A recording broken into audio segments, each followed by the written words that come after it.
She stood before him in a blood-red dress, knowing she had 30 days to live. Adrian Moretti didn't make empty threats. His reputation was built on bodies that disappeared and empires that crumbled at his word. But Valentina Cruz had survived worse than men who thought they owned the world. Their wedding wasn't about love. It was a transaction written in power, signed in silence, and sealed with a warning that should have sent her running.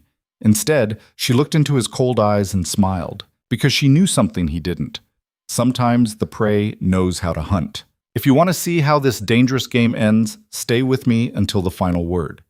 Hit that like button and comment your city below so I can see how far this story travels across the world. The cathedral doors groaned open like a warning. Valentina stepped into the cavernous space, her heels clicking against marble that had witnessed 100 years of vows, half of them lies. The red dress had been a deliberate choice. White felt like a surrender, and she'd stopped surrendering the day her father's debts became her inheritance. Her father sat in the front pew, shoulders curved like a question mark, refusing to meet her eyes. Coward. But then again, that's what had brought them here. Antonio Cruz had bet his daughter's future on a poker hand and lost to a man who collected debts the way other people collected wine. The church smelled of old incense and newer fear. Adrian Moretti stood at the altar like he owned it. Hell, maybe he did. The Moretti family owned half of everything worth owning in this city. Ports, politicians, people. He was taller than she'd expected, broader through the shoulders, with the kind of face that made people forget to breathe. Dark hair pushed back from features that could have been carved by someone who understood cruelty as an art form. His eyes found her the moment she started down the aisle. Black eyes.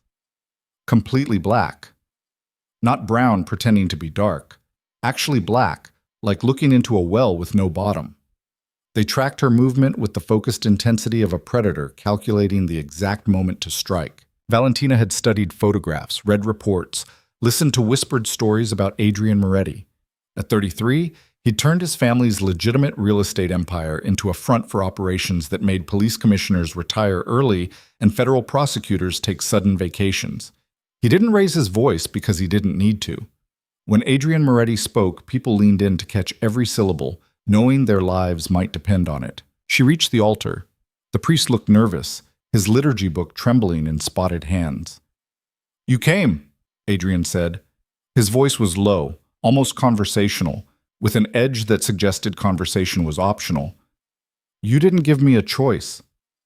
"There's always a choice." His mouth curved, not quite a smile. "You could have run. Your father certainly considered it." Valentina's jaw tightened. "My father makes a lot of considerations. Following through isn't his strength." "No?" Adrian's eyes moved over her face like he was memorizing it, cataloging weaknesses. "But you're here. That suggests you're different. I honor my family's obligations. Even when those obligations include marrying a stranger?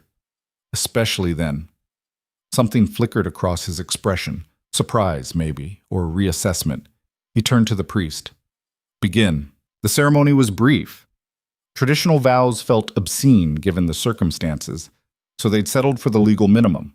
Adrian's responses were clipped, efficient. Valentina's voice stayed steady, even as the weight of what she was doing tried to crush her lungs. "I now pronounce you husband and wife." Adrian didn't wait for permission to kiss the bride. His hand came up, fingers curling around the back of her neck with possession that felt territorial. The kiss was hard, claiming, meant to establish exactly what this marriage was. When he pulled back, his thumb brushed her jawline. 30 days, he said, quiet enough that only she could hear. "That's how long most people last in my world before they break. Let's see which one you are, survivor or casualty." Valentina met his stare without flinching. "I guess we'll find out." The reception was worse than the ceremony. The Moretti estate sprawled across 10 acres in the hills outside the city, all stone walls and manicured violence. Guards with earpieces and shoulder holsters dotted the landscape like predatory lawn ornaments. The ballroom glittered with crystal chandeliers and people who'd never worked an honest day, but knew exactly how to profit from dishonest ones. Valentina stood beside Adrian as an endless parade of well-wishers offered congratulations that felt like condolences. Crime families from 3 states had sent representatives. She recognized faces from her research: the Castellanos from New York, the Russos from Boston, smaller operations from Philadelphia and Baltimore. They all watched Adrian with a mixture of respect and calculation, trying to figure out what this marriage meant for existing alliances. "Beautiful bride," said a man with silver hair and a smile that didn't reach his eyes. Marco Russo, second in command of the Boston territory, known for creative approaches to debt collection. "Adrian's a lucky man." "Luck had nothing to do with it," Adrian said. "No, I suppose not." Russo's gaze lingered on Valentina. "Still, quite the prize." Adrian's hand settled at the small of Valentina's back, fingers splaying possessively. "Is there something you want to say, Marco?" The temperature in the immediate vicinity dropped about 10 degrees. Russo's smile widened, showing too many teeth. "Just offering my congratulations. Marriage is a sacred institution, after all." "Nothing about this is sacred," Adrian replied. "Let's not pretend otherwise." After Russo moved away, Valentina turned slightly. "You enjoy that." "Enjoy what?" "Reminding people you're dangerous." Adrian's expression didn't change. "I don't remind them. They already know. I just don't let them forget." "There's a difference?" "Yes." He guided her toward the edge of the room, away from the clusters of conversation. "Reminding suggests uncertainty. I don't deal in uncertainty." They ended up near the floor-to-ceiling windows overlooking the garden. Darkness had fallen, turning the glass into mirrors that reflected the ballroom's golden excess. "Why 30 days?" Valentina asked. "What?" "You said most people last 30 days in your world. Why that number specifically?" Adrian was quiet for a moment, studying their reflection. "That's how long it takes for someone to either adapt or shatter. First week, they're running on adrenaline, still thinking they can handle it. Second week, reality sets in. Third week, they start making mistakes. Fourth week," he shrugged. "Fourth week, they either find their footing or they don't. And if they don't, then they become a problem. I don't keep problems around." Valentina turned to face him directly. "Is that a threat?" "It's an observation." His eyes were unreadable. "You signed up for this, Valentina. Your father's debt in exchange for a ring and a last name. But debt gets paid one way or another. The question is whether you understand what currency I actually deal in." "Control," she said. That surprised him. She could see it in the slight widening of his eyes, the pause before he responded. "Yes." "Then let me be clear about something, Adrian." She kept her voice low, controlled. "I didn't sign up to be controlled. I signed up to settle a debt. Those are different things." "Are they?" "Yes." Valentina stepped closer, close enough to see the flecks of charcoal in his irises. "You want to see if I'll break in 30 days? Fine. But don't confuse compliance with breaking. I'll play the role you need me to play. I'll stand beside you at these ridiculous parties and smile at dangerous men and pretend this is something other than a business arrangement, but I won't break. Not for you, not for anyone." For the first time since she'd met him, Adrian smiled. Really smiled. Not the razor-edged smirk he'd been using all day. It transformed his face, made him look almost human. "You're interesting," he said. "I'm expensive. There's a difference." "Is there?" "Yes." Valentina echoed his earlier response. "Interesting suggests I'm trying to capture your attention. Expensive suggests you already paid for it." The smile faded, but something else replaced it, a kind of focused intensity that made her skin prickle. Adrian reached out, catching a strand of her hair between his fingers. "The dress was a good choice," he said. "Red suits you." "It wasn't meant to suit me." "No?" "It was meant to remind you that I'm not prey." Adrian's hand dropped. "I never thought you were." "Liar." His eyebrows rose. "Excuse me?" "You're used to people being afraid of you," Valentina said. "That's what the 30-day warning was about. Establishing fear, setting expectations. But I grew up watching my father gamble away everything we had. I've been afraid every day since I was 16. Your threats don't register anymore. I've already lived through my worst-case scenario." "Your worst-case scenario was marrying me." "My worst-case scenario was watching my mother work herself to death trying to keep us fed, while my father pissed away her salary on poker games and promises. This?" She gestured at the ballroom, the opulence. "This is just a different kind of cage. At least it's an expensive one." Adrian studied her for a long moment. Then he turned back to the window, shoulder almost touching hers. "Your mother," he said. "Cancer?" Valentina's throat tightened. "How did you know?" "I do my research before acquiring assets." "I'm not an asset." "Everyone's an asset, Valentina. The question is what they're worth." "And what am I worth?" "I'll let you know in 30 days. The reception wound down around midnight. Guests departed in clusters, expensive cars purring down the circular drive.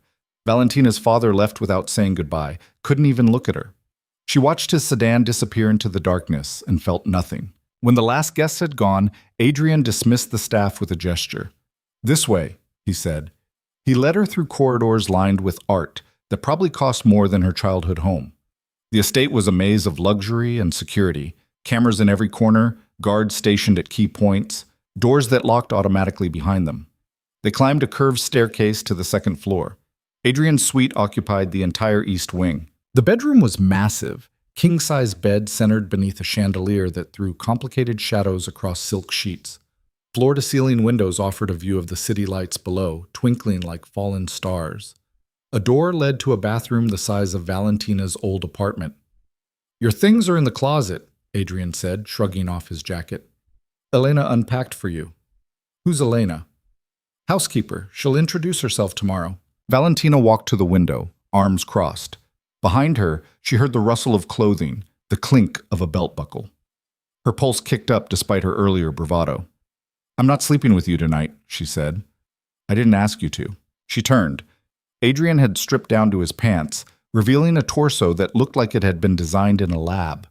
Defined muscles, the kind of build that came from actual physical work rather than gym membership. But it was the scars that caught her attention. A puckered bullet wound high on his shoulder, long slash marks across his ribs, a burn scar that wrapped around his left side. He caught her staring. "Occupational hazards. You've been shot 3 times, stabbed twice, blown up once. The burn was from a warehouse fire in Baltimore. The Castellanos got creative during a territorial dispute." Valentina swallowed. "Why are you telling me this?" "Because you should know what you married into." Adrian sat on the edge of the bed, elbows on knees. "This isn't a game, Valentina. The 30-day warning wasn't about breaking you for fun. It was about survival. Most people can't handle the reality of this life. They think they can, but when bodies start appearing or the feds come knocking or rival families decide to send messages, they crack. I won't crack. You say that now. I'll say it in 30 days too." Adrian looked at her, really looked, like he was trying to solve an equation that didn't quite add up. Then he stood, crossing to a dresser and pulling out a shirt. "Here." He tossed it to her. "You'll want something to sleep in?" Valentina caught it reflexively. "I have my own clothes." "Consider it a gesture." "Of what?" "I haven't decided yet." She disappeared into the bathroom to change. Adrian's shirt fell to mid-thigh, soft cotton that smelled like expensive cologne and something darker, more primal. When she emerged, he was already in bed, sheet pulled to his waist, reading something on his phone. Valentina hesitated at the edge of the bed. "I don't bite," Adrian said without looking up. "Not unless asked." "That's not reassuring." "It wasn't meant to be?" He set the phone aside, glancing at her. "Left side or right?" "What? Which side of the bed do you prefer?" It was such an absurdly domestic question given everything else that Valentina almost laughed. "Left." Adrian shifted to the right. "Then that's yours." She slid under the covers, maintaining a careful distance between their bodies. The mattress was obscenely comfortable, the kind that probably cost more than a car. Above them, the chandelier had dimmed to a soft glow. "Can I ask you something?" Valentina said after several minutes of silence. "Depends on the question." "Why did you agree to this? You could have just taken my father's assets, ruined him financially. Why marry me?" Adrian was quiet for so long she thought he wouldn't answer. Then, "Because assets can be replaced. Family connections are more complicated." "My family doesn't have connections worth anything." "Your family has you." "That doesn't answer my question." He turned his head on the pillow, meeting her eyes in the dimness. "Your father owed me $3 million. He didn't have $3 million, but he had a daughter who speaks 4 languages, has a degree in international business, and spent 2 years working for a nonprofit that operates in territories I need access to. You're not just settling a debt, Valentina. You're an investment. The words should have felt degrading. Instead, they felt oddly clarifying. So I'm a tool. You're a resource. Whether you become a tool depends on how useful you make yourself. And if I refuse to be useful? Adrian's expression hardened. Then we're back to the 30-day timeline. Valentina rolled onto her back, staring at the chandelier. You really are a bastard. Yes. No defensiveness, no apology. But I'm an honest bastard. I told you what this was from the beginning. Most men would have lied, made promises about partnership and respect. I'm giving you the truth. What you do with it is your choice. My choice? The words tasted bitter. I don't feel like I have many of those lately. You had a choice today. You showed up. To save my father from whatever you would have done to him. Probably. Adrian shifted, and suddenly he was closer, propped on one elbow, looking down at her. But you're still here. In my bed, wearing my shirt, pretending this is purely transactional. I think part of you wanted to see what this life looked like. Valentina's breath caught. You don't know anything about what I want. Don't I? His hand moved, fingertips tracing the line of her collarbone with surprising gentleness. You wore red to our wedding. You stood at that altar without trembling. You told Marco Russo to his face that nothing about this marriage is sacred. Those aren't the actions of someone being dragged into something. Those are the actions of someone who chose to walk into the fire. Maybe I just didn't want to give you the satisfaction of seeing me scared.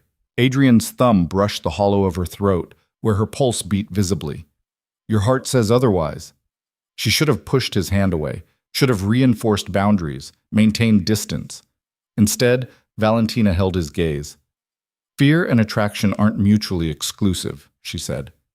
No. His voice dropped lower. They're usually the same thing. Is that what this is for you, attraction? I haven't decided yet. He withdrew his hand, settling back onto his own pillow. Ask me in 30 days. Valentina released a breath she hadn't realized she was holding. You're obsessed with that timeline. Timelines create structure. Structure creates predictability. And predictability creates control. Now you're learning.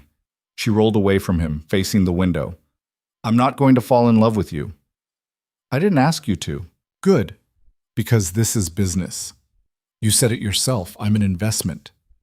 You are. Then let's keep it that way. If you insist. But even as she said it, Valentina could feel the lie.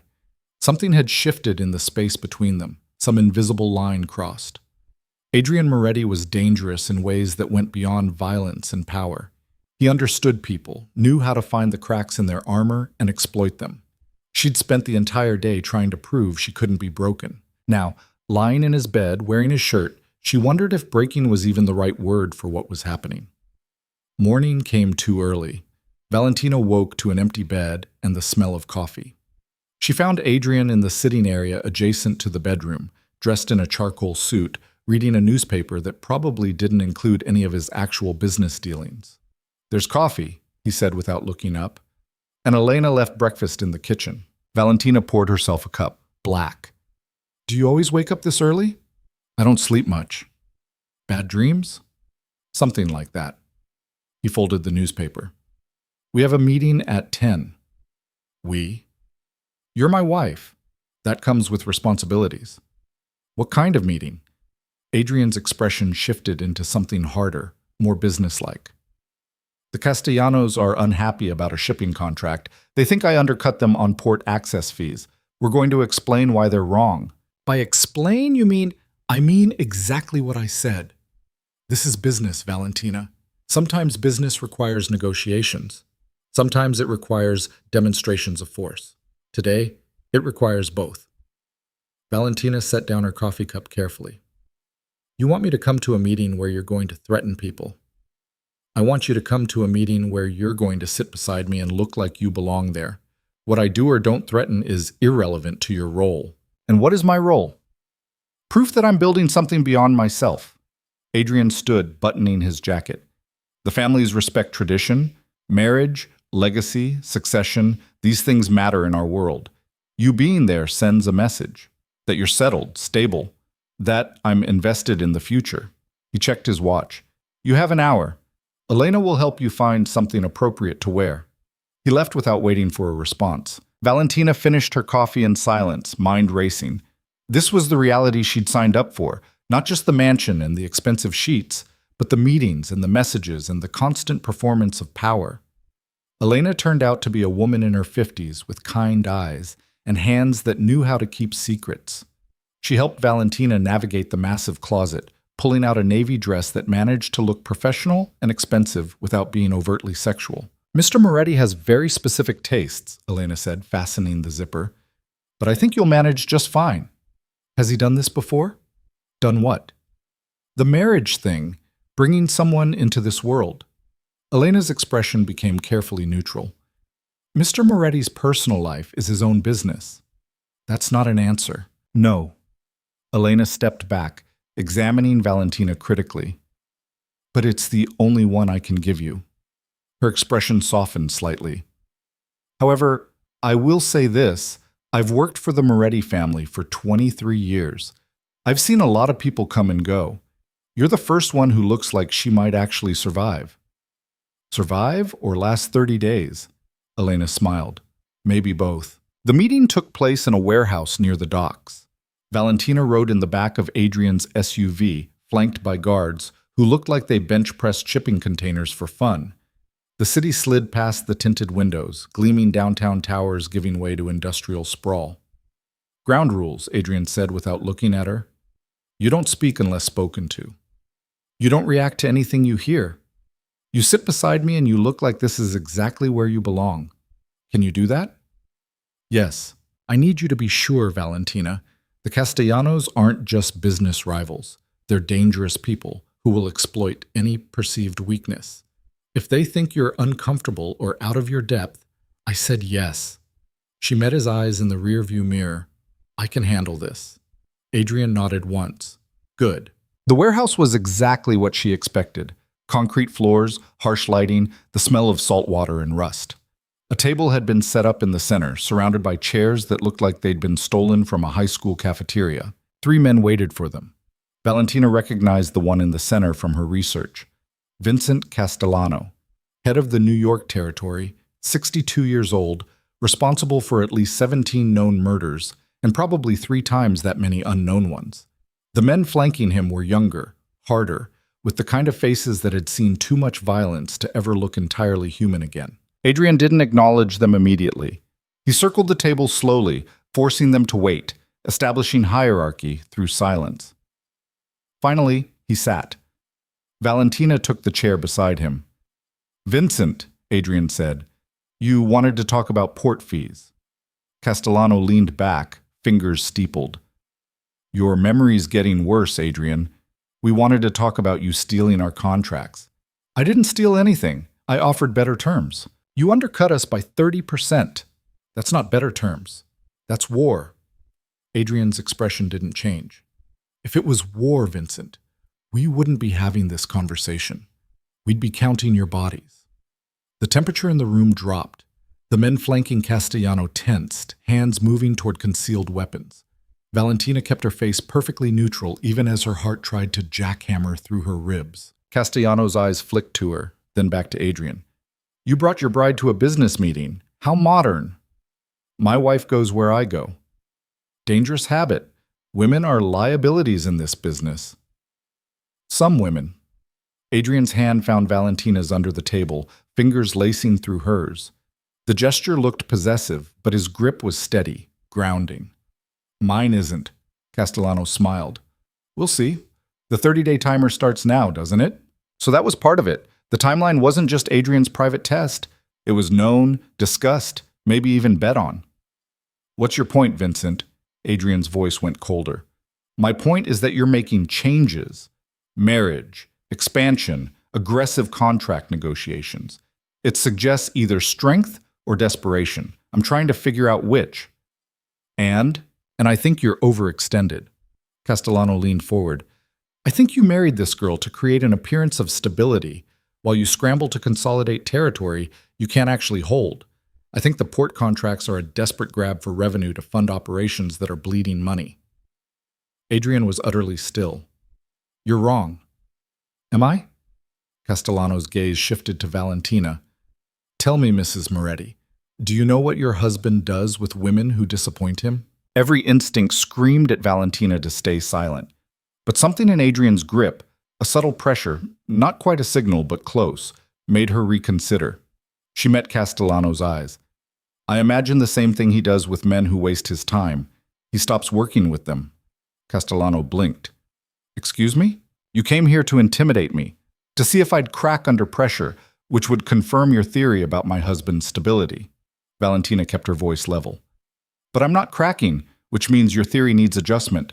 So either revise your assessment or stop wasting everyone's time with threats you're not going to follow through on. The silence that followed was absolute. Then Castellano laughed, a genuine, surprised sound.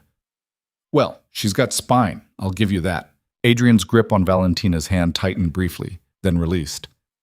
Are we done posturing, Vincent? Or do you want to actually discuss business? Business, Castellano sobered. Fine. Here's the reality. You can't sustain a 30% undercut, not long term. So either you're planning something bigger or you're bluffing. Which is it? Neither.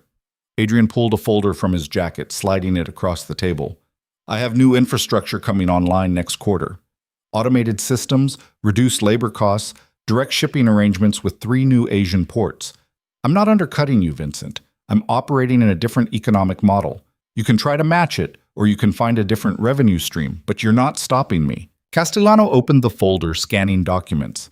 His expression darkened. Where did you get capital for this? Private investments. Bullshit. This kind of overhaul requires 50, 60 million minimum. You didn't have that kind of liquid capital 6 months ago. Adrian smiled. I do now. How? That's not your concern. Valentina kept her expression neutral, but her mind raced. Adrian had married her for access to nonprofit contacts, but what if that wasn't the whole story? What if he'd been assembling pieces for something much larger? Castellano closed the folder, sliding it back. You're playing a dangerous game. I'm playing the only game that matters. Adaptation or extinction. You can evolve with the market, or you can fight change until it buries you. Adrian stood. We're done here. You have 3 days to decide if you want to negotiate a partnership or continue operating in direct competition. After that, I stop being polite. He walked out without waiting for a response. Valentina followed, heart pounding. They were halfway to the SUV when Castellano called out, Adrian! Adrian paused but didn't turn. Your wife was right, Castellano said. I was testing her. She passed. But understand something. The people coming for you won't be as kind. They'll use her, hurt her, destroy her if it gives them leverage. That 30-day timeline? It's not about whether she breaks. It's about whether you can protect her when they come. Adrian looked back over his shoulder. Let them try. They rode in silence for the first 10 minutes. Valentina's hands were shaking despite her best efforts to control them. You did well, Adrian said finally. I didn't do anything. You answered Castellano when he tried to intimidate you. That was smart. Or stupid. I could have made things worse. You didn't. Adrian glanced at her. You read the room correctly, understood the dynamic, and called his bluff. That's not something you can teach. I was terrified. Of course you were. Fear is healthy. Paralysis is the problem. He returned his attention to the window. Castellano was right about one thing. People will come for you now.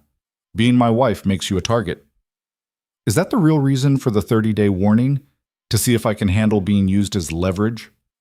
Partially. What's the other part? Adrian was quiet for a long moment. Then, to see if I can handle having someone worth protecting. The answer surprised her. You've never had that before. No, I've had assets, employees, allies, never someone who existed in my world as an equal. I'm not your equal, Adrian. You made that very clear yesterday. Didn't I? He turned to face her fully. You stood in that warehouse and challenged a man who's killed people for less. You didn't flinch, didn't hesitate, didn't look to me for permission. That's not the behavior of someone who sees themselves as inferior. Valentina didn't know what to say to that. They spent the rest of the day in meetings, less dramatic than the Castellano encounter, but equally revealing. Adrian operated with surgical precision, understanding exactly where pressure needed to be applied to get the outcomes he wanted. Valentina sat beside him through all of it, learning the language of power in real time. By evening, she was exhausted. They ate dinner in the estate's formal dining room, served by staff who appeared and disappeared like ghosts.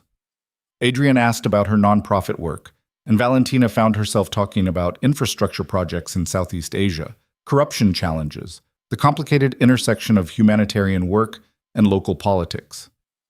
"You miss it," Adrian observed. "Sometimes. It felt like we were actually helping people. And this doesn't. This is about money and power. That's not helping. It's just accumulating." Adrian set down his fork. "Every dollar I make is a dollar someone else doesn't make.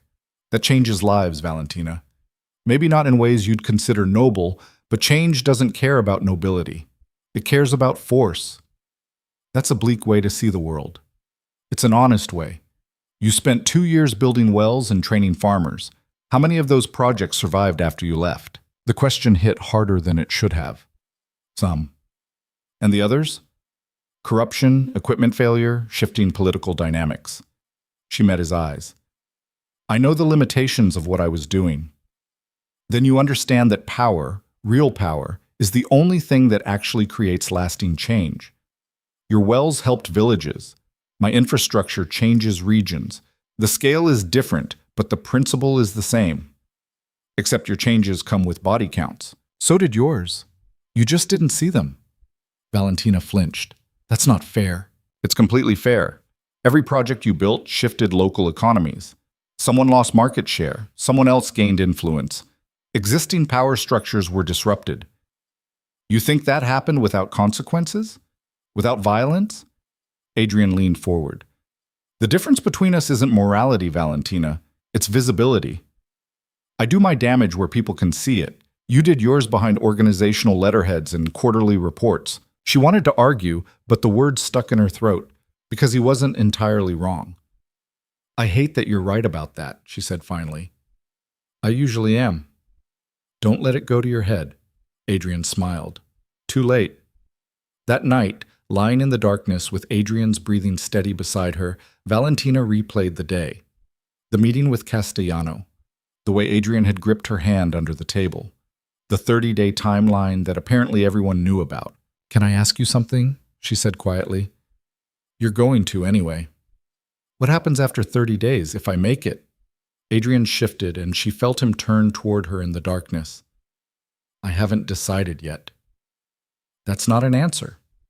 "It's the only one I have." His hand found hers above the covers, fingers threading through hers like it was becoming habit. "This arrangement was supposed to be simple, debt for stability, access for appearances, but you're complicating it." "How?" "By being interesting. You said that yesterday." "It's still true." His thumb traced circles on her palm. "Most people in this world are predictable. Their motivations are obvious: money, power, survival. You're harder to read. Maybe I'm just better at hiding. Or maybe you haven't decided what you want yet." Valentina turned her head on the pillow, trying to see his face in the dimness. "What do you want, Adrian?" "Control." "That's what you said you deal in. I asked what you want." He was quiet for so long she thought he wouldn't answer. Then, "To not have to want anything. Wanting creates vulnerability. Everyone wants something." "Exactly." His voice went rough. "Which is why control is the only reliable currency. That's lonely." "Loneliness is safe." "Is it?" Valentina laced her fingers more tightly with his. "Because from where I'm lying, it seems like you're the one who might break in 30 days, not me." Adrian's breath caught, just barely, but she heard it. Then he pulled her closer, eliminating the careful distance they'd maintained. His arm came around her waist, anchoring her against his chest. "You're playing a dangerous game," he murmured against her hair. "So are you." "Yes." His hand splayed across her stomach, possessive and warm. "But I've been playing longer. That doesn't mean you'll win. Doesn't mean you will either." Valentina smiled in the darkness. "We'll see." She fell asleep to the steady rhythm of his heartbeat, unaware that across the city, in rooms where power was measured in violence and survival, people were already making plans. Castellano wasn't the only one who'd noticed Adrian Moretti's marriage. Others had seen it too, seen the potential weakness, the leverage, the opportunity. The 30-day clock was ticking, but for tonight, in the silence of expensive sheets and complicated truths, Valentina Cruz Moretti allowed herself to feel something she hadn't felt in years. Safe. It wouldn't last. It never did. But safety was an illusion, and illusions had a shelf life. Valentina discovered this truth on day 7 when she found blood in the kitchen sink. Not a lot. Just enough to stain the porcelain pink where someone had tried to wash it away. Elena was scrubbing at it with the kind of intensity that suggested she'd done this before, many times, and still hated it. "What happened?" Valentina asked. Elena's shoulders stiffened. "Nothing you need to concern yourself with." "There's blood in the sink. That seems like my concern." "It's handled." Elena rinsed the sponge, avoiding eye contact. "Mr. Moretti had a visitor last night. There was a disagreement. A disagreement that ended with bleeding."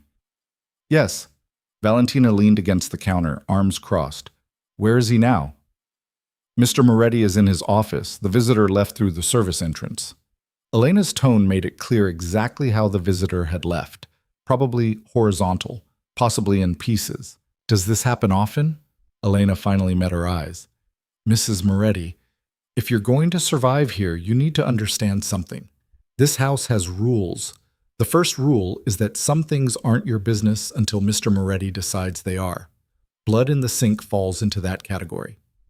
And if I make it my business anyway, then you'll find out very quickly why most people don't last 30 days. Valentina found Adrian exactly where Elena said he would be, behind a massive desk in an office that looked like it had been designed to intimidate.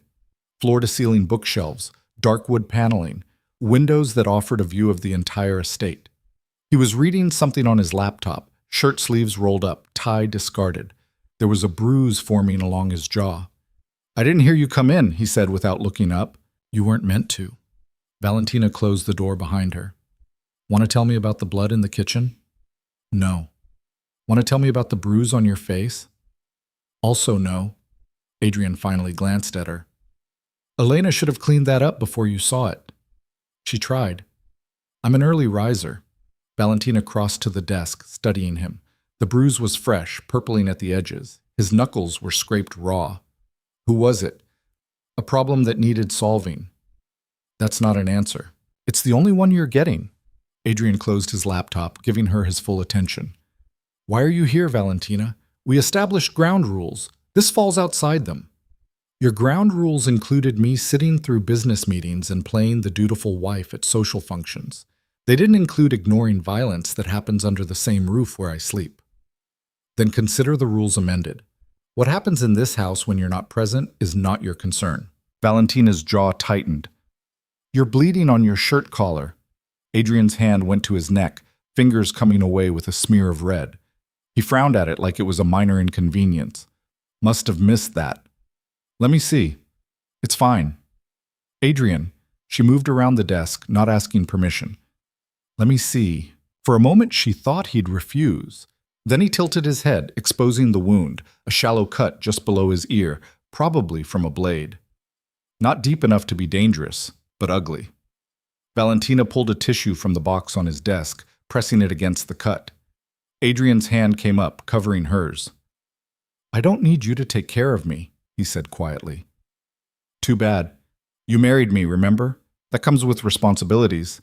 She threw his words from their first morning back at him. Something flickered across his expression, surprise, maybe amusement. His thumb brushed across her knuckles. "You're stubborn. You're bleeding. I've bled before. That doesn't make it acceptable." Valentina held pressure on the wound, acutely aware of how close they were standing. She could smell his cologne mixed with something sharper, adrenaline, maybe, or the copper tang of blood. "What did he want?" "Who?" "Your visitor. The one who disagreed with you so violently he ended up leaving through the service entrance." Adrian's eyes narrowed. "Elena talks too much." "Elena barely talks at all. I inferred." Valentina lifted the tissue, checking the cut. The bleeding had slowed. "You're going to need antiseptic. There's a first aid kit in the bathroom." She found it in a cabinet that also contained enough medical supplies to run a small emergency room. Suture kits, antibiotics, prescription painkillers, trauma shears, the kind of inventory that suggested injuries were routine. When she returned, Adrian had removed his shirt entirely. The morning light through the windows highlighted every scar on his torso. The bullet wounds she'd noticed on their wedding night, plus others she hadn't seen in the darkness. A long, jagged line across his ribs that looked like it had required serious stitches. A circular burn on his shoulder that might have been from a cigar or a blowtorch. "You collect these like souvenirs," Valentina said, opening the antiseptic. "Occupational hazards? We covered this already." "That doesn't make it less disturbing." She dabbed at the cut on his neck. Adrian winced but didn't pull away. "The person who did this, are they alive? Do you want them to be?" The question caught her off guard. "I don't know." "Honest answer." Adrian's hand settled at her waist, steadying her as she worked. "Most people would lie, say of course they want everyone to live. You're admitting you don't care. I care.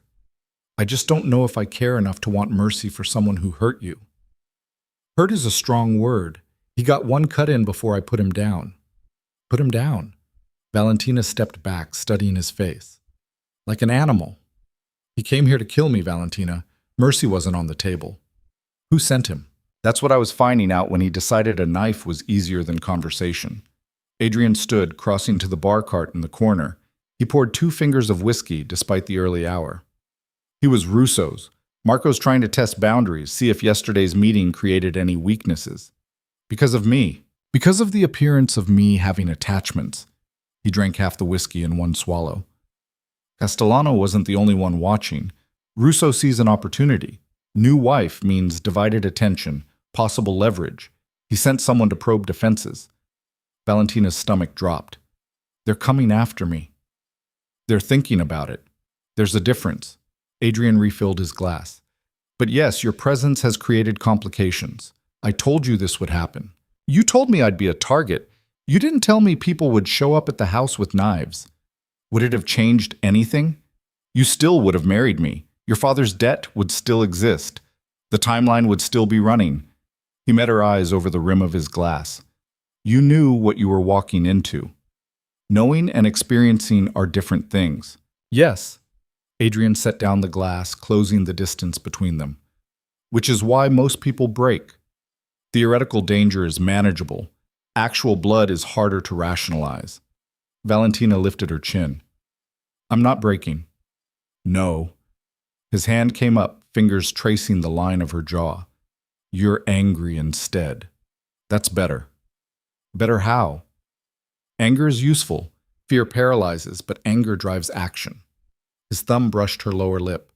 What do you want to do with it? The question hung between them, loaded with implications. Valentina's pulse kicked up, heat pooling low in her stomach despite everything. I want to understand the rules, she said. Real rules, not the sanitized version you gave me on our wedding night. If people are coming after me, I need to know how this world actually works. Adrian studied her for a long moment. Then he stepped back, creating distance. All right, real rules. First, trust no one outside this house. Not business associates, not social acquaintances, definitely not family members. Everyone has an agenda. Including you. Especially me. No hesitation. Second, never go anywhere without security. I don't care if you're running to the corner store, you take guards. Third, learn to shoot. There's a range in the basement. Marcus will teach you. Who's Marcus? Head of security. Former Marine, 3 tours, dishonorably discharged for reasons he'll tell you about if he likes you. Adrian moved back to his desk, pulling out a drawer. He extracted a handgun, small, matte black, designed for concealment. Fourth, carry this. Always. Valentina stared at the weapon. I don't know how to use that. That's what Marcus is for, but even untrained, having it sends a message. He held it out, grip first. Take it. She did, surprised by the weight. The metal was cold against her palm. Safety's here. Adrian's hands covered hers, guiding her fingers. Thumb release. You push it forward to fire. Point at what you want to stop existing and pull the trigger. Simple. Nothing about this is simple. No, but it's necessary. He released her hand, stepping back. Fifth rule, and this is the most important one. If someone takes you, if you're grabbed or kidnapped or used as leverage, you fight. You don't wait for rescue. You don't negotiate. You don't comply hoping for mercy. You do whatever it takes to survive until I can reach you. The intensity in his voice made Valentina's breath catch. You'd come for me. Yes. Why? I'm just an investment, remember? A resource. Adrian's expression went hard. Because you're mine now, and I protect what's mine. The possessiveness should have bothered her. Instead, it settled something in Valentina's chest, a kind of certainty she hadn't felt since her mother died. Okay, she said. Okay, what? Okay. I'll learn to shoot. I'll carry the gun. I'll follow your rules. She met his eyes. But I want something in return. Adrian's eyebrow rose. You're negotiating? You said I was an investment. Investments should appreciate in value. That means leveraging advantages. A smile ghosted across his mouth. What do you want? Access to your business operations, not the illegal parts. I don't need that kind of exposure. But the legitimate infrastructure. Real estate holdings, shipping contracts, the automated systems you told Castellano about. I want to understand how it all fits together. Why? Because if I'm going to be useful, I need to know what I'm working with. You married me for my nonprofit contacts and international business background. Let me use them properly. Adrian was quiet, considering, then, you'll report directly to me. Anything you learn, anyone you meet through those operations, I know about it immediately. Agreed. And you don't make decisions without consultation. This is observation, not authority. For now, his eyes narrowed. For now? If I prove myself useful, we renegotiate. Valentina didn't back down. That's how business works, isn't it? Performance-based advancement. Adrian laughed. Genuinely laughed. The sound warm and surprised. You're something else. Is that a yes? It's a conditional yes. Prove you can handle the basics first, then we'll discuss expansion. He glanced at his watch. Marcus will be in the gym at 1400. Don't be late. 1400? 2 p.m. Military time. Get used to it. Everyone on my security team uses it. Valentina tucked the gun into her waistband, feeling absurdly like she was playing dress-up in someone else's dangerous life. Anything else I should know? Yes? Adrian's expression sobered. The man who came here last night, before he died, he confirmed that Russo's making a move. Not immediately, but soon.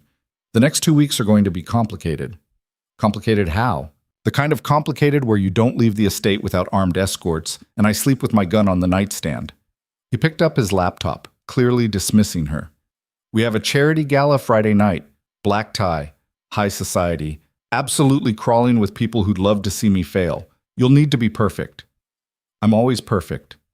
No. Adrian looked up, something dark and hungry in his eyes. You're interesting. Perfect is boring. Interesting keeps me guessing. Valentina left before she could do something stupid like close the distance between them again. Marcus turned out to be exactly what she'd expected. 6'3", built like a tank, with a shaved head and eyes that missed nothing. He was waiting in the gym when she arrived, arms crossed over a chest that looked like it could stop bullets. Mrs. Moretti, he said. No inflection, just statement. Valentina. I call the boss Mr. Moretti. His wife gets the same respect. Marcus gestured toward the shooting range built into the back wall. You ever handle a weapon before? No. Good. No bad habits to unlearn. He pulled out a Glock similar to the one Adrian had given her. First rule, never point this at anything you don't intend to destroy. Not to scare, not to threaten, not to make a point. If it's aimed, it's firing. Understood? Yes. Second rule, finger off the trigger until you're ready to shoot. Your natural instinct will be to keep it there, but that's how accidents happen. Marcus demonstrated, finger resting along the side of the barrel. Like this. They spent 2 hours on basics. Stance, grip, sight alignment, trigger control. Marcus was patient but demanding, correcting her form with the kind of precision that came from years of training people to survive. You're tensing your shoulders, he said for the 4th time. Relax. The weapon does the work, not your muscles. Valentina adjusted, rolled her shoulders back. The target 20 feet away had a decent grouping, not tight, but all the shots were hitting center mass. Better. Marcus moved beside her. Now explain why Mr. Moretti wants you armed. The question caught her off guard. Because people are targeting me. Wrong. People are always targeting the people he cares about. That's not new. Marcus reloaded her weapon, handed it back. Try again. Valentina lined up another shot, thinking, because he can't be with me all the time. Closer, but still wrong. Marcus waited until she'd emptied the clip. He wants you armed because he's acknowledging you're part of this now. Really part of it. Not just window dressing or a contract obligation. You're in the game. Is that good or bad? Depends on whether you survive. Marcus took the gun, performing a safety check. I've worked for the Morettis for 8 years. I've seen a lot of people come through that house. Most of them were using Mr. Moretti for something. Money, protection, connections. None of them lasted. Because they broke in 30 days? Because they didn't understand that this life requires commitment. You can't be half in. The moment you hesitate, the moment you question whether you belong here, that's when you become a liability. Marcus's eyes met hers. Mr. Moretti doesn't keep liabilities. He told me that. Did he tell you what happens to them? No. Good. That means he doesn't want you thinking of yourself that way. Marcus holstered his weapon. Same time tomorrow. We'll work on moving targets. Valentina spent the afternoon reviewing Adrian's legitimate business holdings, or at least the ones he'd given her access to. Real estate portfolios across 6 states, shipping contracts with companies she'd never heard of, but that apparently moved billions in goods annually.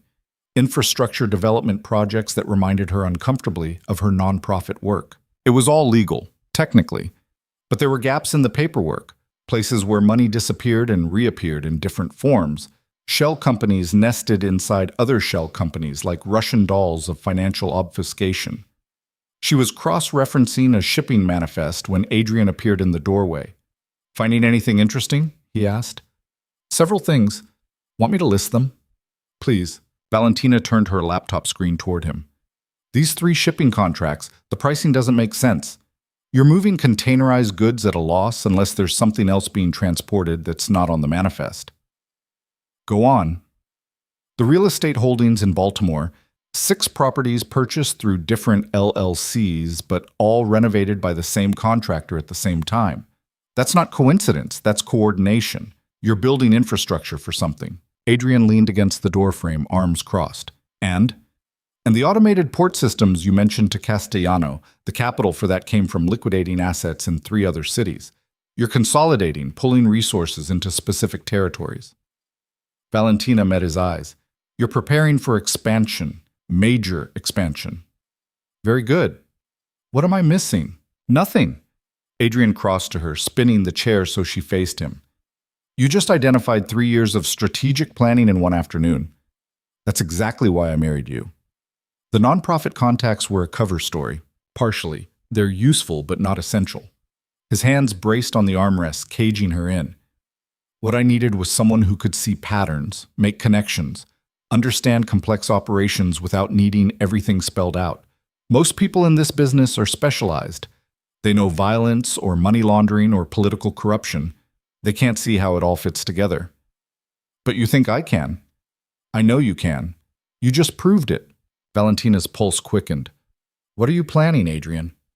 To rebuild this entire ecosystem from the ground up. The old families, Castellano, Russo, the others, they're operating on outdated models, territory and intimidation and bodies. It's inefficient. He straightened, pacing. But if you control the infrastructure, the ports, the shipping lanes, the financial systems, you don't need territory. You control flow. And controlling flow means everyone else operates at your discretion. That's audacious. That's necessary. The world's changing. In 10 years, the families still operating on old models will be extinct. I'm positioning us to survive. Us. Valentina caught the word. Not you. Us. Adrian paused. Yes. That's different from how you've been talking about this arrangement. Things change. He wouldn't quite meet her eyes. You're proving more adaptable than expected. Is that your way of saying I'm passing the 30-day test? It's day 7. Don't get cocky. But there was something softer in his expression, something that looked almost like approval. The gala on Friday was everything Adrian had promised, excessive, political, crawling with danger dressed in designer clothing. Valentina wore midnight blue, a dress that Elena had selected with the kind of strategic precision usually reserved for military operations. It was elegant without being ostentatious, expensive without being gaudy, the kind of dress that said, "I belong here," without screaming for attention. Adrian wore a tuxedo that probably cost more than her father's car. He looked dangerous and polished in equal measure, the kind of man who commanded rooms just by entering them. "Remember," he murmured as they walked up the red carpet, "you're here to be seen, not heard. Let me handle conversations. You just smile and look like you're exactly where you should be." "I am exactly where I should be." His hand tightened on her waist. "Yes, but most of these people don't need to know you believe that yet." The ballroom was spectacular. Crystal chandeliers, ice sculptures, a string quartet playing in the corner. Every major family had sent representatives. Valentina spotted Castellano near the bar, Russo holding court by the windows, faces she recognized from Adrian's files mingling like this was a normal social event instead of a gathering of the city's most dangerous people. "Adrian," a woman's voice, cultured and cold, "how domestic of you to actually bring your wife." Valentina turned to find a woman in red, late 30s, beautiful in the way that required significant maintenance, with eyes that calculated value, like a jeweler examining stones. "Sophia," Adrian's tone gave nothing away. "Still working for your father, or have you finally convinced him to retire?" "Daddy doesn't retire, you know that." Sophia's gaze slid to Valentina.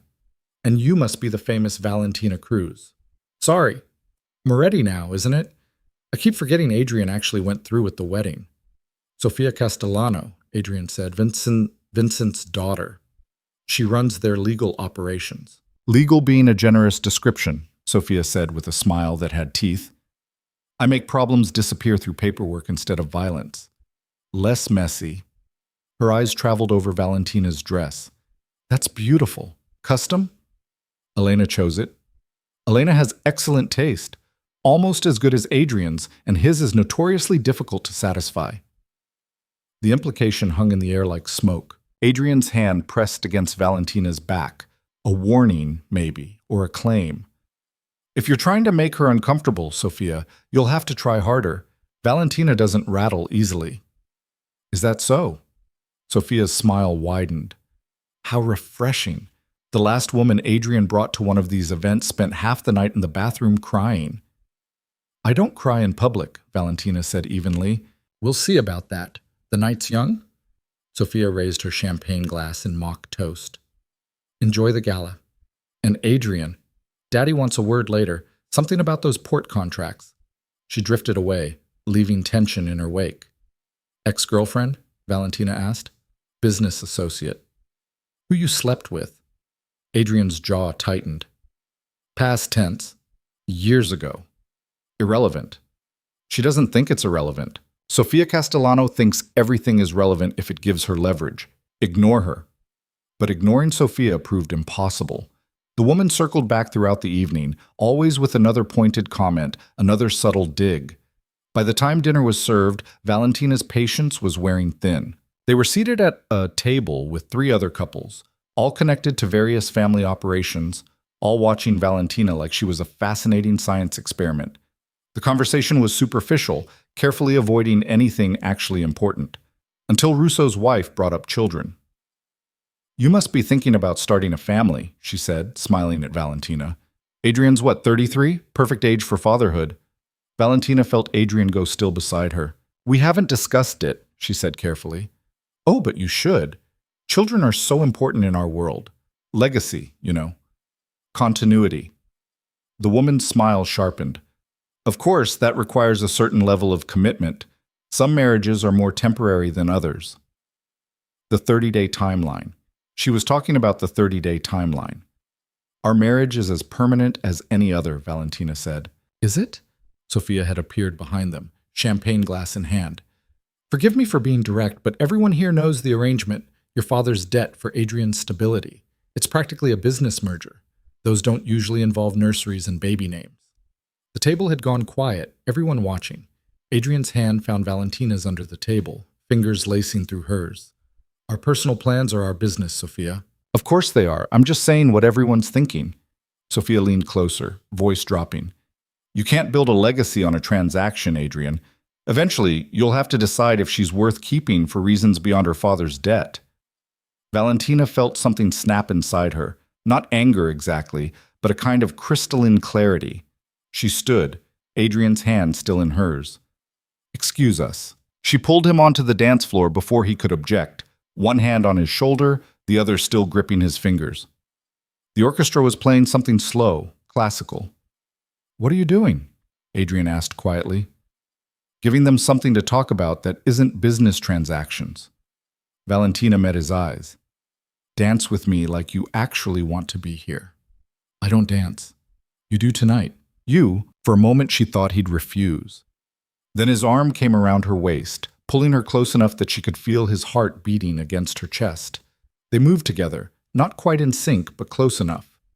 "They're trying to get under your skin," Adrian said. "I know." "You're letting them." "No, I'm controlling the narrative." Valentina's fingers tightened on his shoulder. "Right now, every person in this room is watching us. They're wondering if this is real or performance. Let them wonder." Adrian's eyes searched hers. "What are we doing, Valentina?" "Surviving 30 days. She leaned closer, lips nearly brushing his ear. "Unless you've changed your mind about what happens after." His grip on her waist tightened almost painfully. "You're playing with fire." "So are you." The song ended. They stood there for a heartbeat too long, neither moving. Then Adrian stepped back, composure sliding into place like armor. "We should go," he said. They made their exit amid whispers and speculation. Valentina could feel eyes tracking them all the way to the car. The drive home was silent, tense. Adrian stared out the window, jaw tight, clearly working through something. "I shouldn't have pulled you onto the dance floor," Valentina said finally. "No, you should have." He turned to look at her. Sophia was right about one thing. People need to believe this is more than a transaction. What you did tonight, that helped. Even though it complicated things. Especially because it complicated things.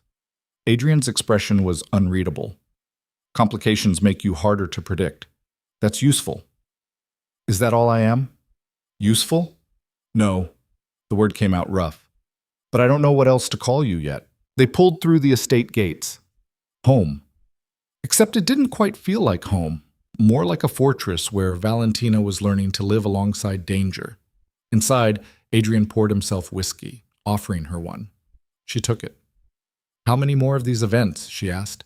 "As many as it takes to consolidate the image we're building." He drank, grimaced. "The families need to see us as a unit. That means appearances, meetings, the whole performance. It didn't feel like a performance tonight." "No." Adrian set down his glass. "It didn't." The admission hung between them, heavy with implication.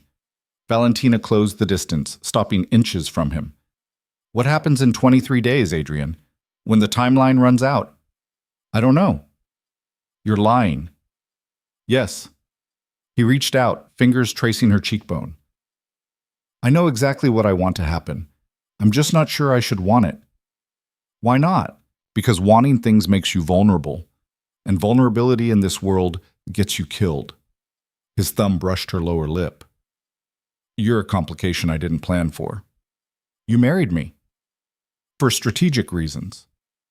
And now?" Adrian's eyes went dark. "Now those reasons feel insufficient." He kissed her then, not the claiming kiss from their wedding, but something slower, deeper, edged with hunger that had been building for 7 days. Valentina's hands fisted in his shirt, pulling him closer, needing the contact like oxygen. When they broke apart, both breathing hard, Adrian rested his forehead against hers. "This changes everything," he said. "I know. We should stop. We should." Neither of them moved. Finally, Adrian stepped back, putting safe distance between them. "Not like this. Not when we're both running on adrenaline and whiskey. Since when do you have restraint? Since I started worrying about what happens if I don't." He ran a hand through his hair, looking more uncertain than she'd ever seen him. "Go to bed, Valentina, before I change my mind about being careful." She went, but sleep was impossible. She lay in the darkness, hyper-aware of Adrian moving around in the bathroom, then settling on his side of the bed. They maintained their careful distance, but it felt different now, charged, deliberate, like they were both fighting the same gravity. Valentina, Adrian said quietly. Yes? 23 days. Whatever happens, we figure it out together. She rolled toward him, finding his hand in the darkness. Together. His fingers tightened around hers. Together.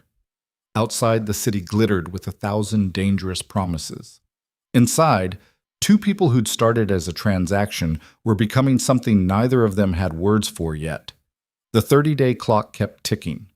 But maybe, Valentina thought as she finally drifted toward sleep, breaking wasn't the only possible ending. Maybe some things were meant to be rebuilt into something stronger. They were both wrong about the rebuild part. Things got worse first. Day 14 arrived with gunfire at 3 in the morning. Valentina woke to Adrian's hand over her mouth and his voice in her ear, sharp and controlled. Don't scream, don't move. Stay exactly where you are. He was already out of bed, gun in hand, moving toward the window with the fluid precision of someone who'd done this before. Outside, shouts erupted, followed by more gunfire. Rapid bursts that echoed across the estate grounds. Valentina's heart slammed against her ribs. The gun Adrian had given her was in the nightstand drawer. She reached for it, hands shaking. I said don't move.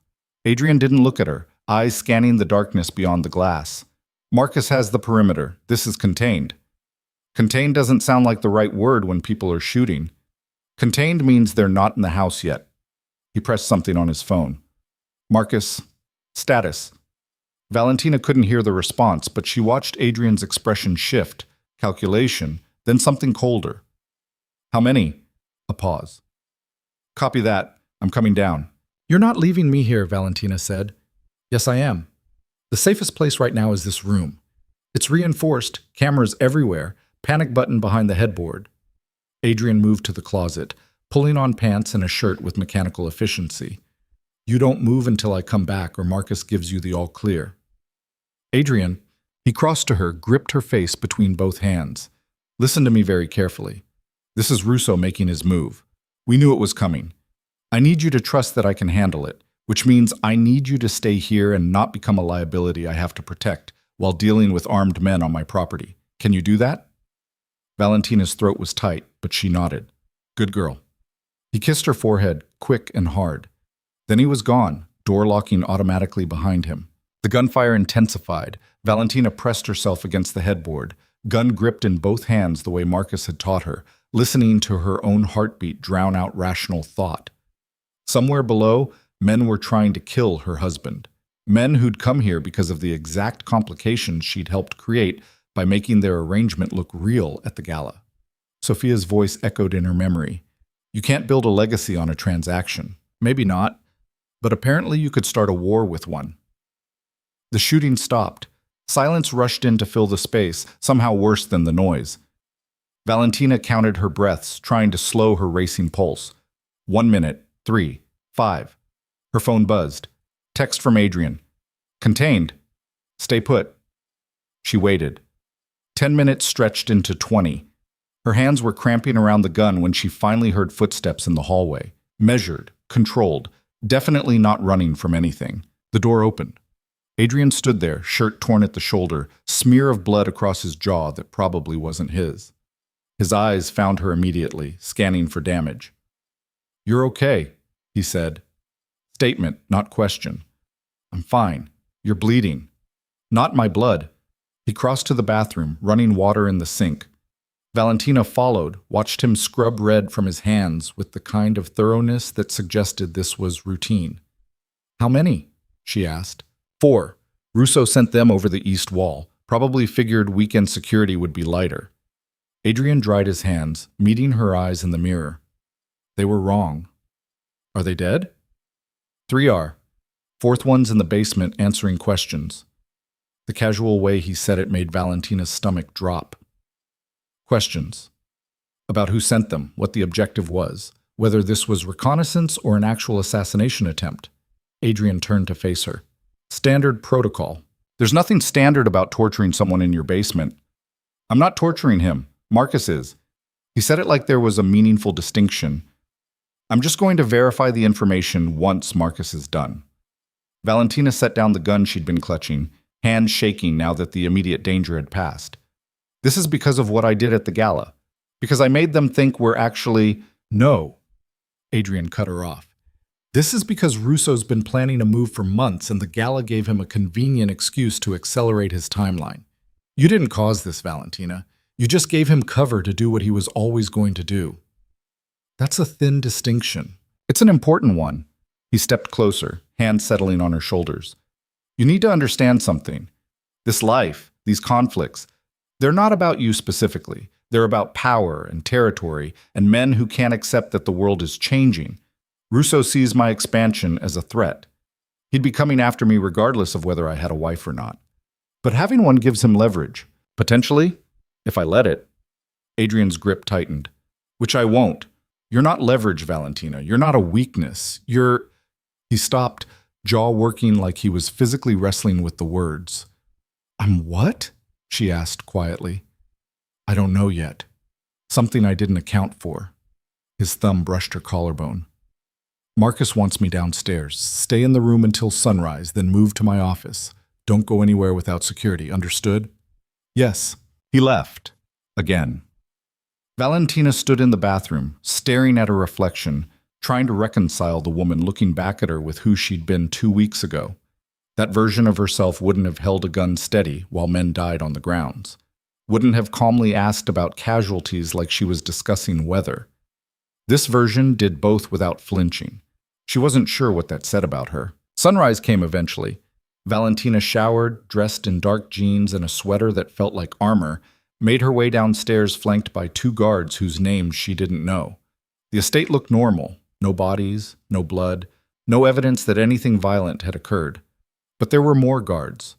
And the ones she passed all had the kind of tension that came from barely controlled adrenaline. Adrian's office door was open. She found him at his desk, laptop open, phone pressed to his ear. I don't care what Russo says his intentions were, he was saying. 4 armed men came over my wall. That's not a misunderstanding, Vincent. That's an act of war. Either you bring him in line or I handle it my way. Valentina couldn't hear Castellano's response, but she watched Adrian's expression go harder. You have 48 hours to deliver a response. After that, I'm done negotiating. He ended the call, tossed the phone onto the desk.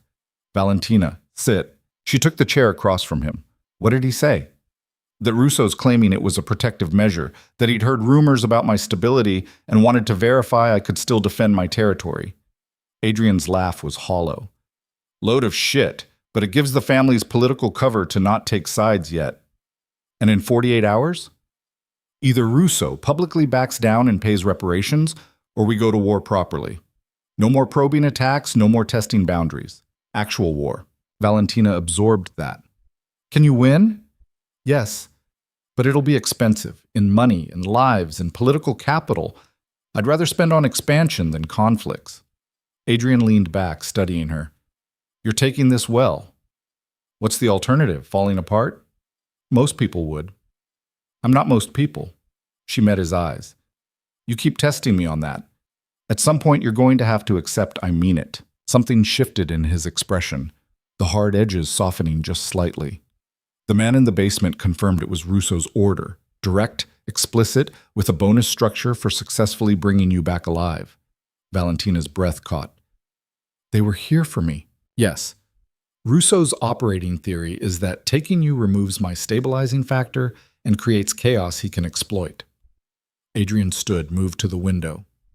He's not entirely wrong. Having you here has changed my risk assessment. I'm making different decisions than I would if I were alone. Different how? More conservative, more protective. He glanced back at her. I didn't pursue Russo immediately last night because my first priority was making sure you were secure. 6 months ago, I would have gone straight for his throat. That hesitation could be interpreted as weakness or strategic patience. In this world, they're often the same thing. Adrian turned fully to face her. I need to ask you something, and I need you to answer honestly. All right. Do you want out? I can arrange protection, relocate you somewhere Russo can't reach, keep you safe until this resolves. Your father's debt would still be settled. You'd be free of this. Valentina's heart was suddenly loud in her ears. You'd let me go. If that's what you want, yes. Why? Adrian was quiet for a long moment. Because keeping you here when you don't want to be makes me the villain in a different kind of story. And I've done a lot of terrible things, Valentina, but forcing someone to stay in a war zone isn't going to be one of them. She stood, crossing to where he was standing. What do you want me to do? That's not how this works. I'm not making this decision for you. Yes, you are. You just asked if I wanted out, which means you've already calculated what happens if I say yes versus if I say no. Valentina held his gaze. So tell me, what happens if I stay? Adrian's jaw tightened. If you stay, you're in it completely. No halfway, no protected observer status. You become part of the operations, part of the strategy, part of everything. That means risk, danger, decisions that have consequences. And if I go, then you're safe. And I lose the only person in this organization who sees things the way I do. His hand came up, fingers threading through her hair. I lose you. The admission hung between them, raw and unexpected. 16 days, Valentina said quietly. You told me to give you 30 days. We're barely halfway through. Circumstances have changed. No, you have. She stepped closer, close enough to feel the heat of him. You're offering me an exit because you're scared of what happens if something happens to me. I don't get scared. Liar. She put her hand on his chest, felt his heartbeat racing. You're terrified, because 16 days ago I was just a transaction, and now I'm something you'd actually grieve if you lost. Adrian caught her wrist, thumb pressing against her pulse point. You don't know what you're talking about, don't I? Valentina tilted her head back, meeting his eyes. Then prove me wrong.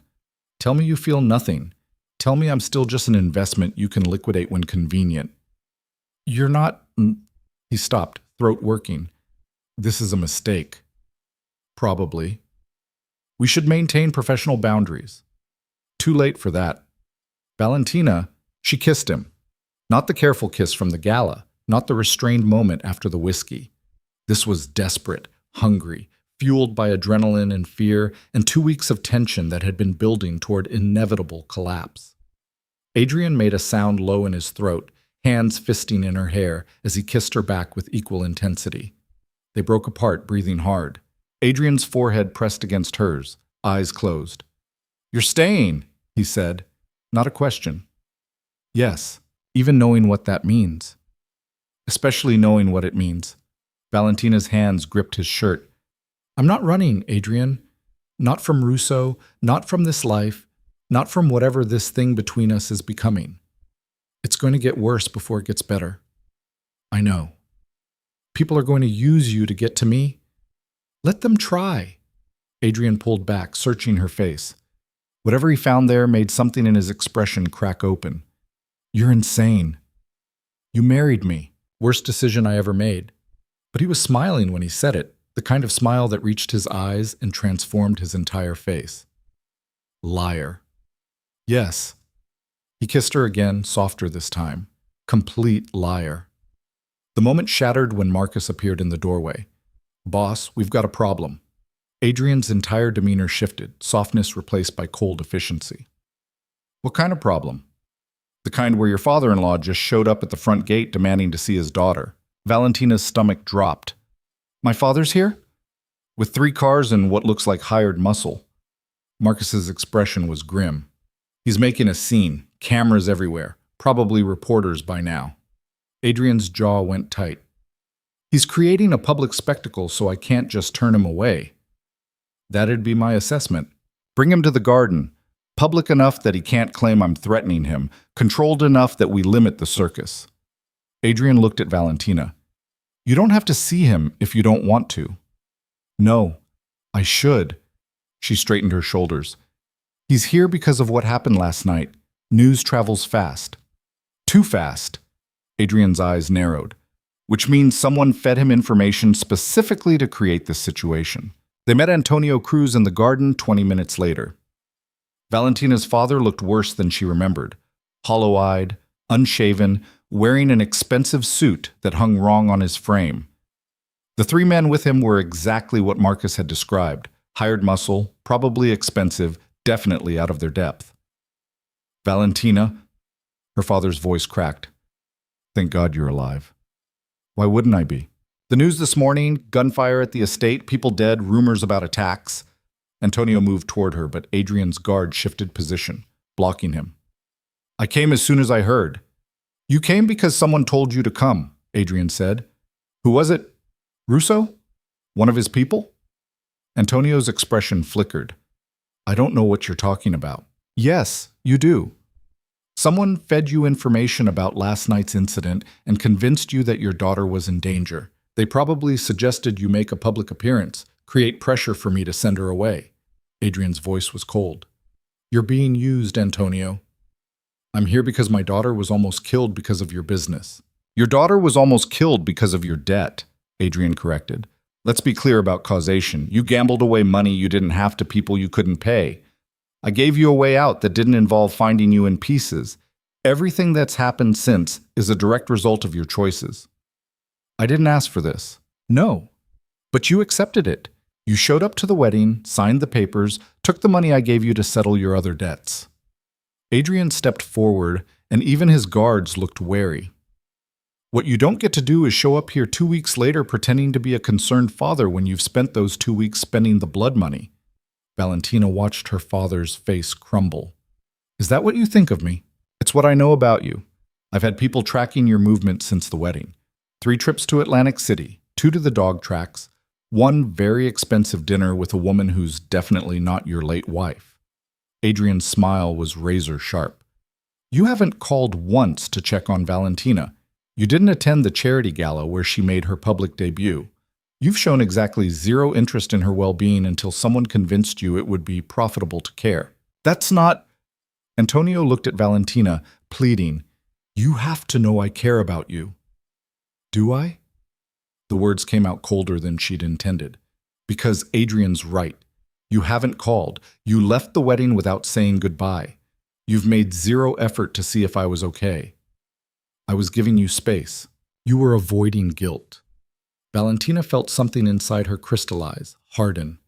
You sold me to settle your debts, and you can't even own that decision honestly. You have to pretend it's something else, something noble. I did what I had to do to keep us alive. No, you did what you had to do to keep yourself alive. Don't pretend I was ever part of that equation. She moved to stand beside Adrian, a deliberate choice. I'm staying here, not because I have to, but because I want to. So whatever you were paid to come here and say, whatever performance you're supposed to give for whoever's watching, you can stop now. Antonio's face went through several expressions: shock, hurt, anger, finally settling on something that looked like resignation. They said you'd say that. Who's they? Adrian asked. I don't know. A man called me this morning, told me about the attack, said you'd probably send Valentina away to keep her safe. He suggested I could petition to have her placed in protective custody, claim the marriage was under duress. Antonio wouldn't meet their eyes. He said there'd be money in it if I made enough noise. How much? 200,000. Adrian laughed, sharp and humorless. You're cheap. I'm almost insulted on your behalf. He gestured to Marcus. Escort Mr. Cruz off the property. Make sure his hired muscle understands that if they come back, we'll assume hostile intent. Wait. Valentina stepped forward. How much do you still owe? Total. All debts. Her father blinked. What? You heard me. How much? I don't... Maybe 300,000, scattered across... I'll cover it. The words were out before she'd fully thought them through. All of it. Every debt. But you take the money and you disappear. New city, new life, actual therapy for the gambling addiction you refuse to acknowledge. And you never contact me again. Antonio stared at her. You'd do that? I'm doing it so I never have to see you show up here again, trying to weaponize our relationship.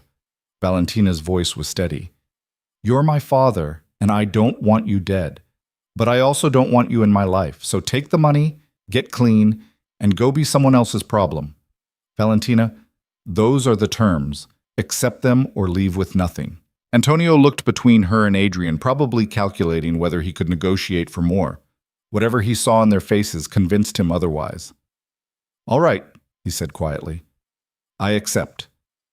Adrian made a gesture. One of his people appeared with a tablet, already pulling up financial transfers. Accounts? Antonio provided them, hands shaking. Within 5 minutes, the money was moving. $300,000 to clear his debts, another 50 as a relocation fund. Probably more than he deserved, definitely more than he'd earned. But it was worth it to watch him leave. That was generous, Adrian said once the cars had disappeared down the drive. That was self-preservation. He's a liability. Better to pay him off than deal with whatever schemes someone could convince him to run. Valentina turned to face him.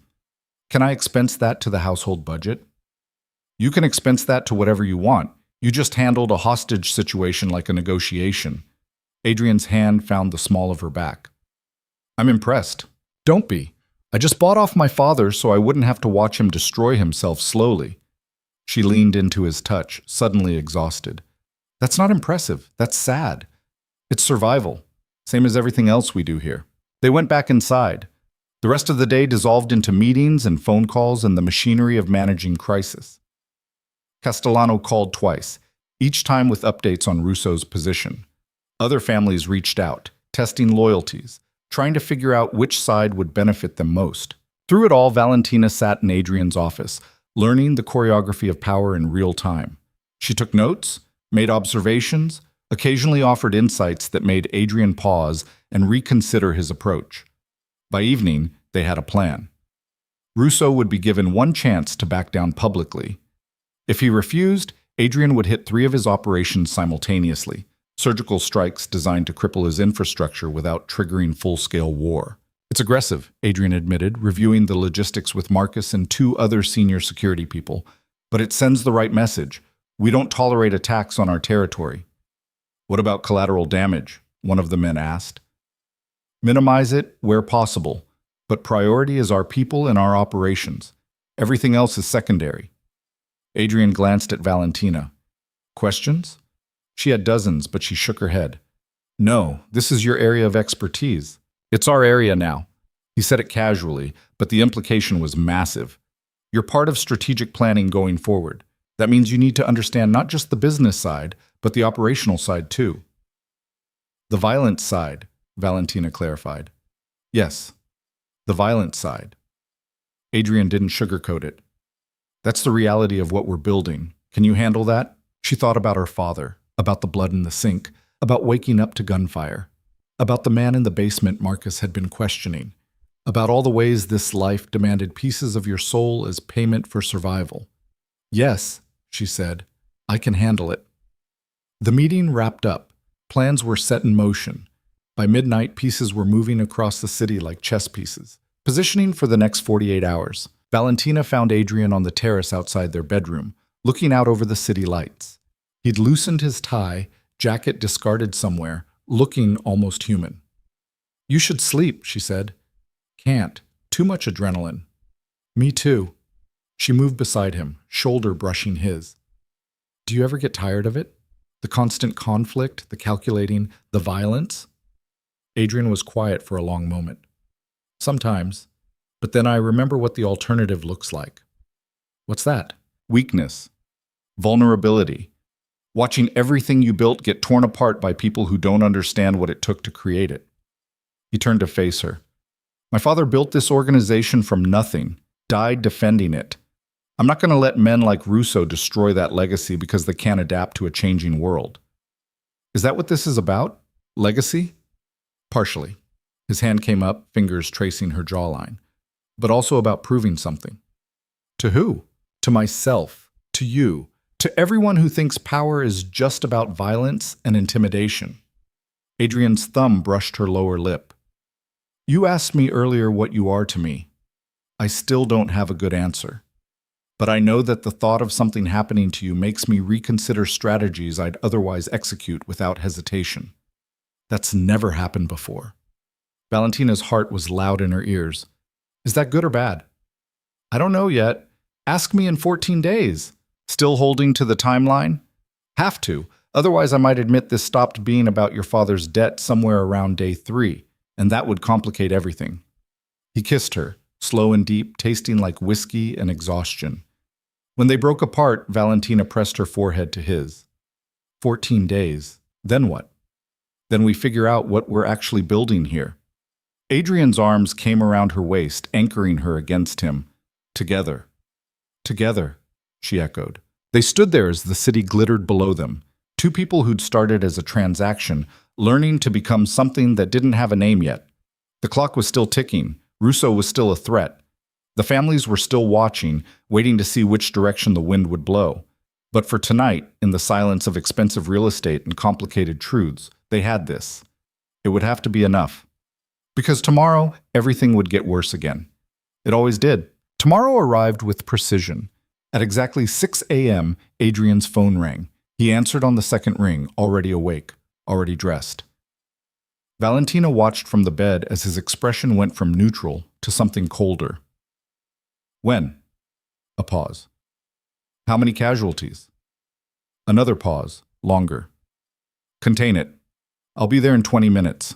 He ended the call, already moving toward the closet for his jacket. What happened? Valentina asked.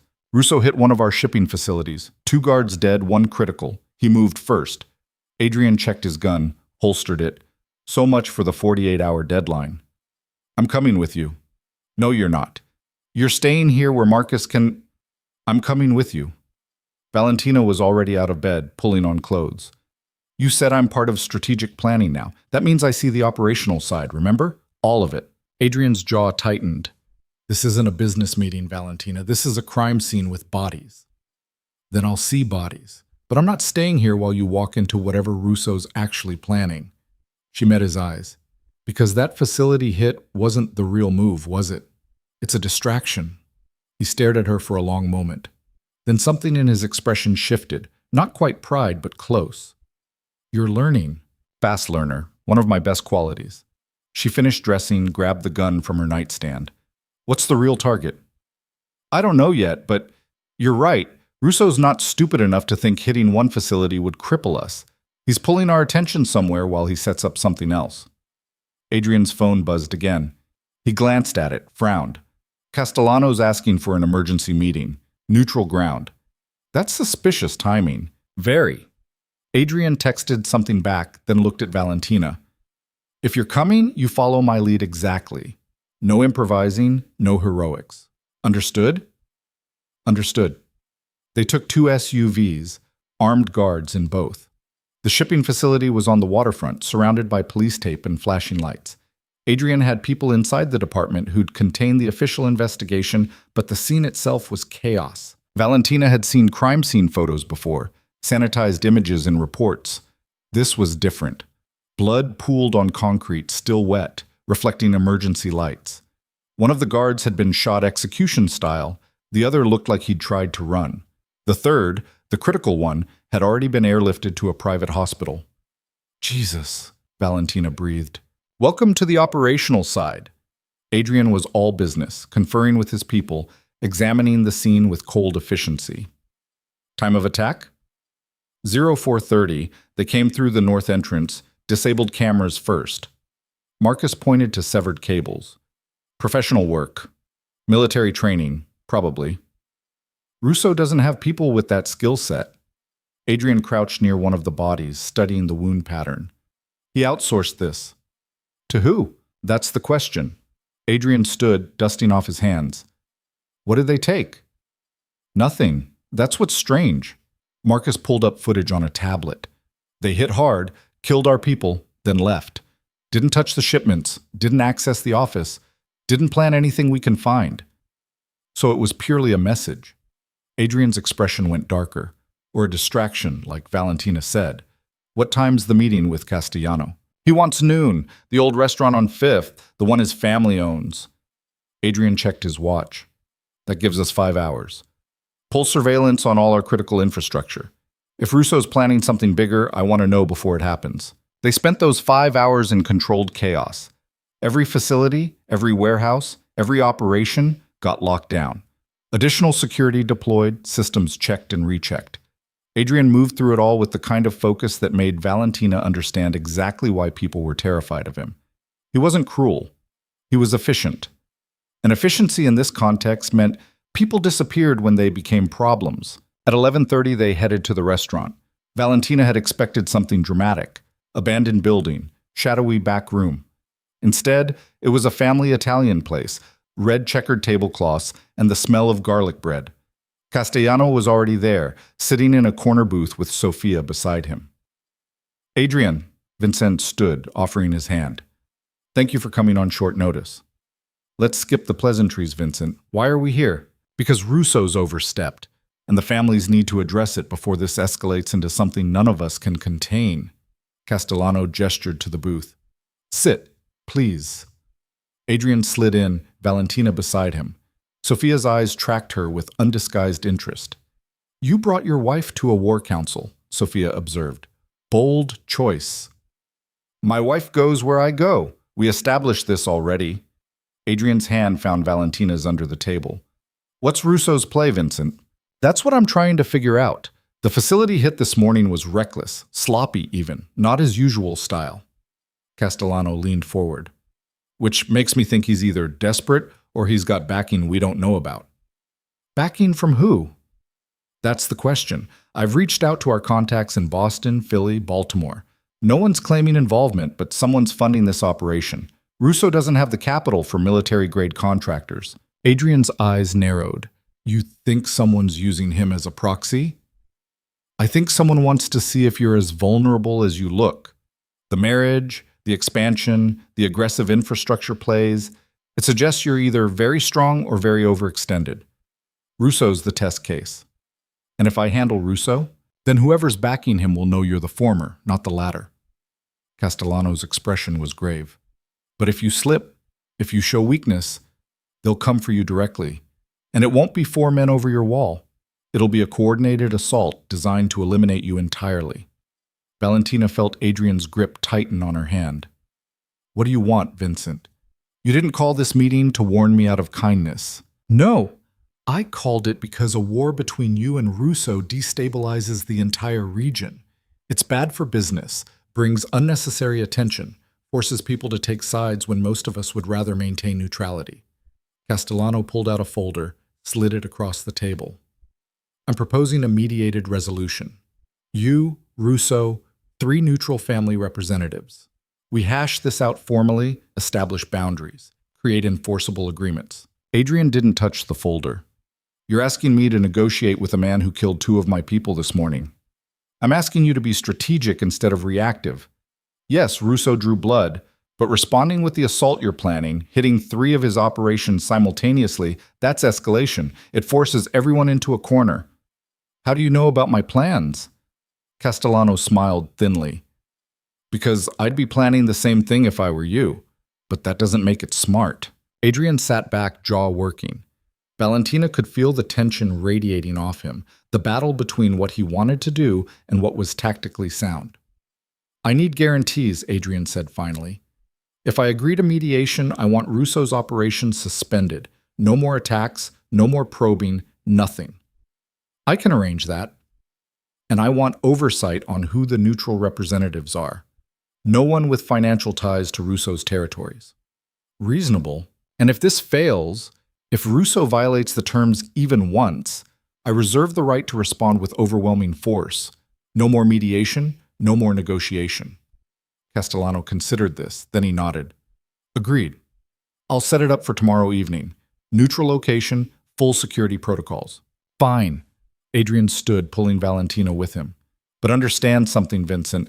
I'm doing this as a courtesy to you, not because I need mediation. I could bury Russo in 72 hours, and we both know it. I do know it, which is why I'm trying to prevent exactly that outcome. Castellano's eyes flicked to Valentina. Your wife's good for you, Adrian. She's making you think long-term instead of just reacting. That's valuable. They left without responding. In the car, Adrian was silent for the first 10 minutes, staring out the window. You're angry, Valentina said. I'm calculating. There's a difference. You wanted to say no. Of course I wanted to say no. Russo killed my people. The appropriate response is overwhelming retaliation, not sitting in a room discussing boundaries. Adrian turned to face her. But you were right the other night. I'm making different decisions because of you. More conservative, more political. I hate it. But you're doing it anyway, because the alternative is a war that costs more than I'm willing to pay right now. His hand found hers again, thumb brushing across her knuckles. That's what you don't understand yet.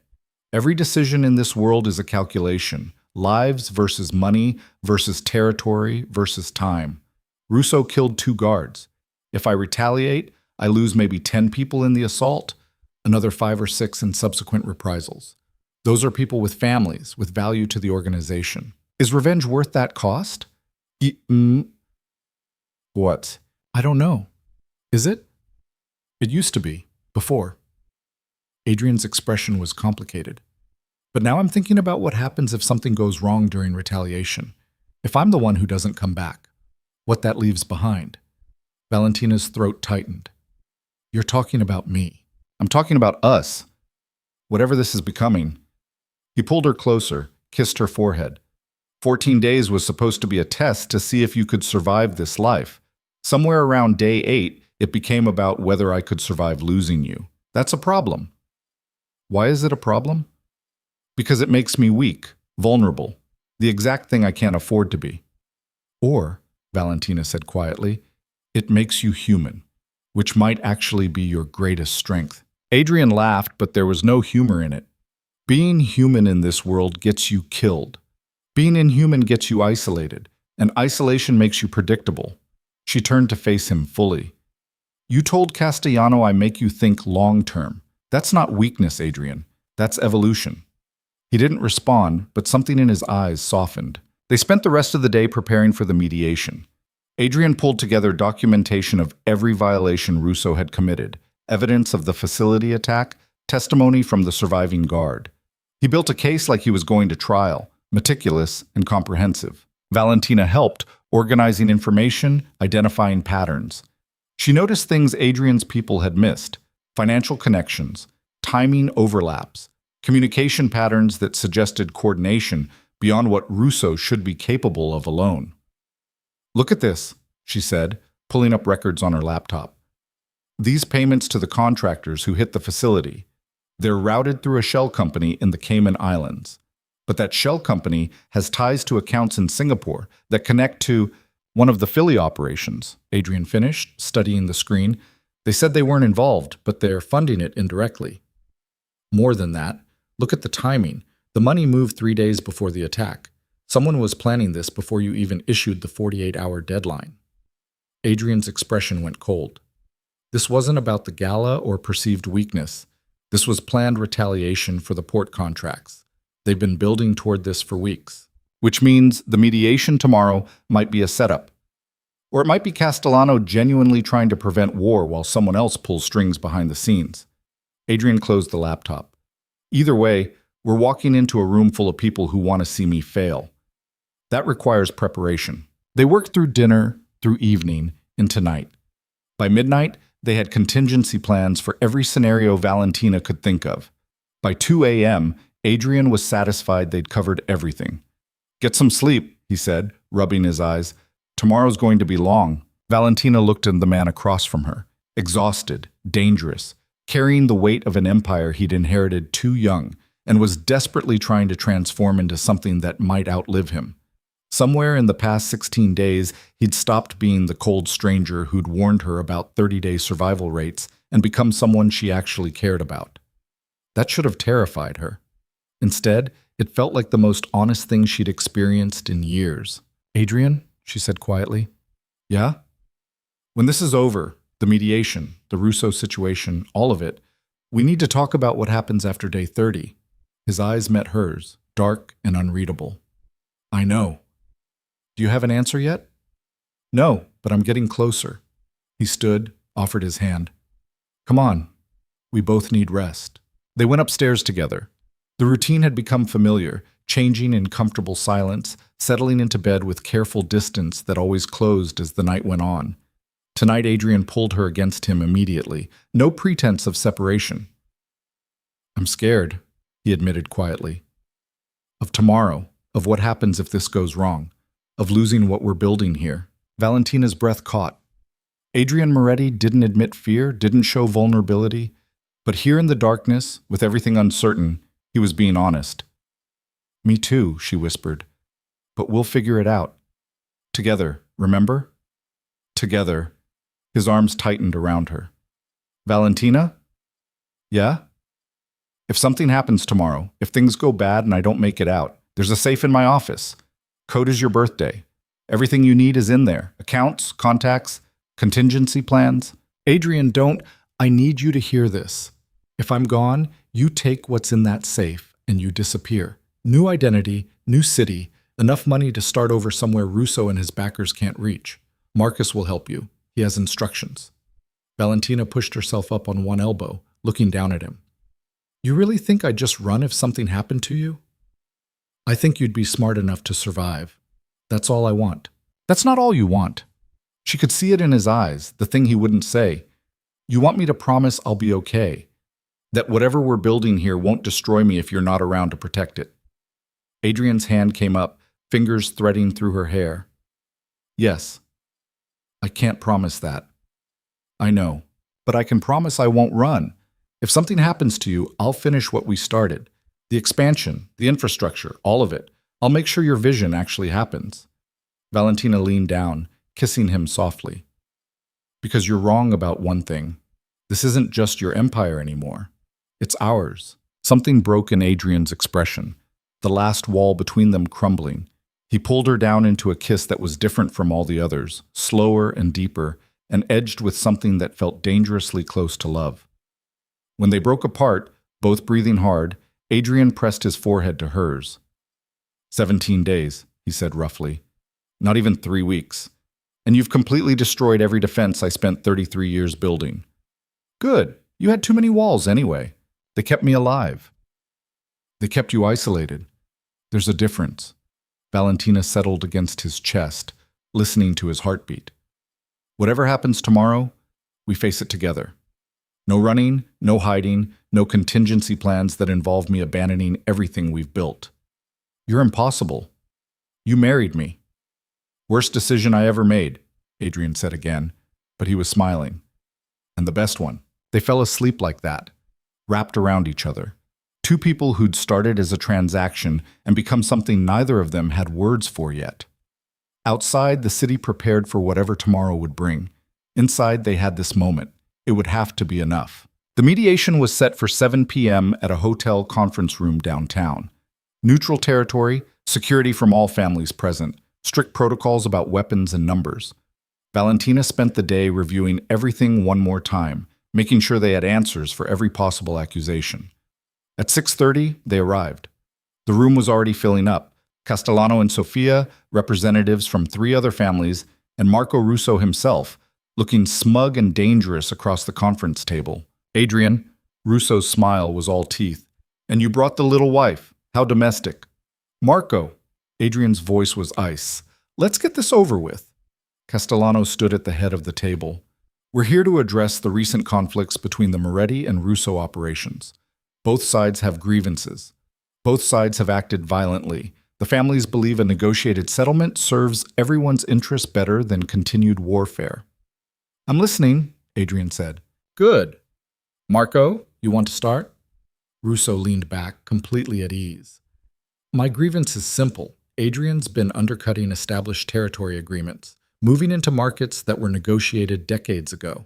His port operations are strangling our shipping revenues. His automated systems are making our labor-intensive operations obsolete. He's not competing. He's eliminating competition through technological and financial warfare. And your response to this perceived unfairness, Adrian said, was to send assassins to my home and kill my guards. Proportional. I sent a message that you were overstepping boundaries. You sent corpses. There's a difference. Castellano raised his hand. Gentlemen, we're here to resolve this, not escalate. Adrian, what do you want from this mediation? I want Russo to acknowledge that the market is changing, that territory agreements from 40 years ago don't account for modern infrastructure. I want him to either adapt his operations or accept that he's going to lose market share. And I want reparations for the 2 guards he killed. Reparations? Russo laughed. You're joking. $2 million per guard. $4 million total, paid within 30 days. Absolutely not. Then we don't have a mediation. We have a war that I'm going to win. Adrian stood, preparing to leave. Wait. Sophia's voice cut through the tension. There might be another solution. Everyone turned to look at her. What if, Sophia said carefully, instead of reparations, we talk about partnership? Adrian's infrastructure is the future. Everyone here knows it. Instead of fighting about who controls what if we discuss how multiple families can benefit from the systems Adrian's building? Adrian's eyes narrowed. You're proposing what exactly? A consortium, shared investment in the automated port systems, proportional profit distribution based on current territory holdings. You get capital to accelerate expansion. We get access to infrastructure that makes us all more competitive. Sophia looked around the table. This doesn't have to be zero-sum. Valentina watched Adrian calculate, saw him running numbers, assessing angles. This was what Sophia had wanted all along, not to stop Adrian's expansion, but to ensure the Castellanos had a piece of it. That's an interesting proposal, Adrian said slowly, but it doesn't address the bodies. No, it doesn't. Sophia met his eyes. But it does address the underlying conflict. Marco hit you because he felt threatened. You were planning to hit him back for the same reason. A consortium eliminates the threat on both sides. Russo looked uncertain. I'd need to see actual numbers, profit projections. I have them. Valentina surprised herself by speaking. She pulled out her laptop, opened the files she and Adrian had been building. Based on current shipping volumes and projected growth with automated systems, a 5-family consortium could increase overall revenues by 35% within 18 months while reducing operational costs by 20%. The room went silent. You've been planning this, Castellano said, but he didn't sound angry. He sounded impressed. We've been planning for multiple scenarios, Valentina corrected. This is one of them. Sophia was smiling now. Show us. Valentina spent the next hour walking them through the proposal, investment structures, profit distribution, governance protocols. Adrian added details, answered technical questions, slowly building the framework of something bigger than any of them had individually. By 9 p.m., they had the outline of an agreement. By 10, lawyers were drafting actual contracts. By midnight, 5 families had signed on to what Adrian was calling the Regional Infrastructure Coalition. Russo was the last to sign, clearly uncomfortable, but unable to refuse when everyone else had already committed. This doesn't mean I trust you, he said to Adrian. I don't need your trust, Marco. I need your compliance. As long as you honor the agreement, we're fine. They left the hotel at 1 a.m., exhausted but victorious. In the car, Adrian pulled Valentina against him, kissing the top of her head. You just turned a war into a business opportunity, he said. That was brilliant. That was survival. If we'd walked out without a deal, people were going to die, possibly us. Valentina looked up at him. Besides, this is better for the long-term vision. You wanted to control flow, remember? Now you've got 4 other families invested in making sure your infrastructure succeeds. Our infrastructure, Adrian corrected. You're the one who presented it. Our infrastructure, Valentina agreed. When they got home, Elena was waiting with champagne and a smile. Marcus looked relieved. The staff seemed lighter, like a weight had lifted. Adrian pulled Valentina upstairs into their room, closed the door on the rest of the world. 17 days, he said. That's how long it took you to completely change everything about how I operate. Is that good or bad? It's terrifying and necessary, and he stopped, jaw working like the words were physically difficult. I love you. Valentina's heart stopped. What? I love you. I didn't want to, I tried not to, but somewhere between day 3 and tonight, you became the most important thing in my world. Adrian's hands framed her face. I love you, Valentina, and that scares me more than anything Russo could ever do. She kissed him, hard and desperate, pouring 17 days of tension and fear and impossible connection into it. When they broke apart, both shaking, she whispered against his mouth, I love you too. And you're right, it's terrifying. We're breaking all the rules. We already broke them, we're just admitting it now. Adrian laughed, the sound rough and relieved. 13 days until the 30-day deadline.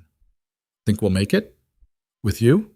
He pulled her closer, eliminating any space between them. I think we might actually survive anything. They made love that night like people who'd been given a second chance they didn't deserve but were going to take anyway. Afterwards, wrapped in expensive sheets and complicated truths, Valentina felt something settle in her chest. This was home now. Not the mansion, not the empire. This man who'd threatened her with 30 days and ended up giving her everything instead. What happens after day 30? She asked quietly. Adrian was quiet for a moment, fingers drawing patterns on her spine. After day 30, we start building something that lasts longer than either of us. A real legacy, not just money and power. What does that look like? I don't know yet, but I'm ready to find out. He kissed her temple. Together. Together, Valentina whispered. Outside, the city settled into uneasy peace. Inside, two people who'd started as strangers were learning what it meant to build something real. The war was over, but the story was just beginning. Day 30 arrived with morning sickness. Valentina barely made it to the bathroom before her stomach revolted. She knelt on expensive marble, forehead pressed against cool porcelain, trying to remember what she'd eaten the night before that could have caused this. Then she counted backwards, and her entire world tilted. 6 weeks since the wedding. 4 weeks since she'd had a period. She'd been so consumed with survival and strategy and falling in love with a man who dealt in violence that she'd missed the obvious signs. Valentina? Adrian's voice came from the bedroom, concerned. You all right? She flushed the toilet, rinsed her mouth, stared at her reflection, pale, shaking, terrified in a way that had nothing to do with assassins or family politics. I'm fine, she called back, voice steadier than she felt. Just give me a minute. But she wasn't fine, she was pregnant. In a world where people killed each other over shipping contracts and territorial disputes, she was carrying Adrian Moretti's child. She needed to be sure before she said anything, before she changed everything again. I need to run an errand, she said, emerging from the bathroom. Adrian was already dressed for the day, reading something on his tablet. What kind of errand? Personal. Woman things. I'll take security. Be back in 2 hours. Adrian looked up, studying her face. You're pale. I'm fine. Just didn't sleep well. Liar. But okay. He stood, kissed her forehead. Take Marcus. And Valentina? Whatever you're not telling me, you will eventually. We don't keep secrets anymore. I know. I just need to be sure first. She took Marcus and one other guard to a pharmacy 3 neighborhoods away, bought 4 different pregnancy tests, endured the knowing look from the cashier. Back home, she locked herself in the guest bathroom and took all 4 tests. All 4 came back positive. Valentina sat on the floor staring at the little plastic sticks that had just rewritten her entire future. A baby. Adrian's baby. In a world where children were leverage and vulnerability and targets. She thought about her mother, who'd worked herself to death trying to protect her from her father's failures. Thought about growing up watching love destroy itself in slow motion. Thought about what it meant to bring a child into a life where bodyguards were necessary and blood in the sink was routine. This was insane, impossible, the worst possible timing. And yet, sitting there on cold tile with 4 positive tests, Valentina felt something she hadn't expected. Hope. She found Adrian in his office, working through contracts from the Regional Infrastructure Coalition. The past 13 days had been consumed with implementation, meetings, negotiations, the complicated machinery of turning 5 competing families into something resembling partners. We need to talk, Valentina said. Adrian looked up, immediately focused. That's never a good opening. What's wrong? Nothing's wrong. Something's... She stopped, unsure how to say it. I'm pregnant. The words hung in the air between them. Adrian went completely still, expression unreadable. You're sure? He asked finally. 4 tests, all positive. 4 tests. He set down his pen carefully. You were very thorough. I needed to be sure before I told you. Adrian stood, crossed to her, hands settling on her shoulders. How do you feel about it? Terrified. Excited. Confused about being excited given everything else happening. Valentina searched his face. How do you feel? Terrified, Adrian echoed. And something else I don't have words for yet. His hand moved to her stomach, palm flat against fabric. There's a person in there. Part you, part me. Yes. That changes everything. I know. Adrian pulled her close, arms wrapping around her like he could shield her from the world through proximity alone. I don't know how to do this, how to be a father in this life. Your father did it. My father got killed when I was 19, leaving me an empire I wasn't ready for and enemies I barely understood. That's not exactly a roadmap for success. Adrian's voice was rough against her hair. What if I'm terrible at it? What if I can't keep you both safe? Then we figure it out together. Same as everything else. Valentina pulled back, looking up at him. But I need to know, do you want this? Really want it? Not just accepting it because it's happening? Adrian's eyes were dark, complicated. I've spent my entire adult life building walls, maintaining distance, treating people like assets because caring about them was dangerous. You destroyed those walls in 17 days. Now you're telling me there's going to be someone else I'll care about even more than I care about you. He cupped her face between his hands. So yes, I'm terrified. But I want this. I want us. I want whatever family we're building here. Valentina's throat tightened, even though it makes you vulnerable. Especially because it makes me vulnerable. You were right. Being human might actually be my greatest strength. I'm ready to find out. He kissed her, soft and careful, like she was something precious. We're doing this. We're doing this, she agreed. The news spread through the organization within 48 hours, despite their attempts at discretion. Elena found out first, saw Valentina refusing wine at dinner, and put the pieces together. Marcus figured it out when Adrian tripled her security detail. By the end of the week, every family in the coalition knew. The responses were predictably mixed. Castellanos sent an expensive gift basket and a handwritten note congratulating them. Russo sent nothing, which was probably the most honest response. The other families sent the appropriate messages, all carefully worded to avoid seeming too invested in the news. Sofia Castellano showed up unannounced on day 34. I'm here to talk to Valentina, she told the guards at the gate. Not Adrian. This is a woman-to-woman conversation. Valentina agreed to see her, curious despite her better judgment. They met in the garden, neutral ground, guards visible but distant. Congratulations on the pregnancy, Sofia said, settling onto a bench. That's a power move, whether you intended it or not. It wasn't a power move, it was biology. In this world, everything's a power move. You're carrying the Moretti heir.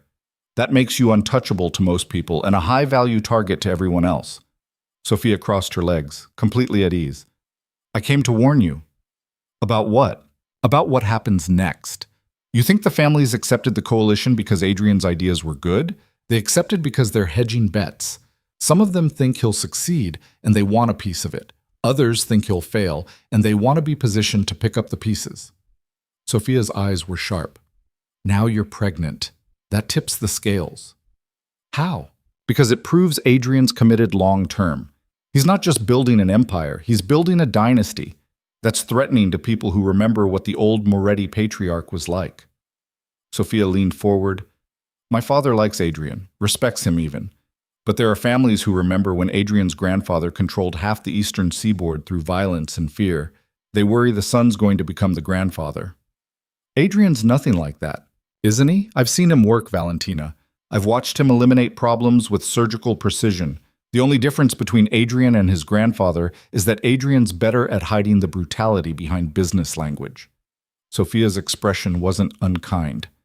I'm not saying he's a monster. I'm saying he's capable of monstrous things when necessary.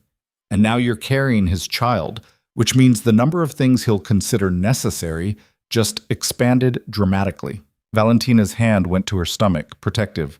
Why are you telling me this? Because I like you. You're smart, you don't pretend to be something you're not, and you genuinely love him. That's rare in our world. Sofia stood, smoothed her dress. But love doesn't protect you from politics. It makes you a target. So I'm telling you, watch your back. Not everyone who smiles at that baby shower is going to be happy about what this pregnancy represents. Is that a threat? It's friendly advice. There's a difference. Sofia started to leave, then paused. For what it's worth, I think you two might actually make it. Most marriages in our world are transactions that expire when they're no longer useful.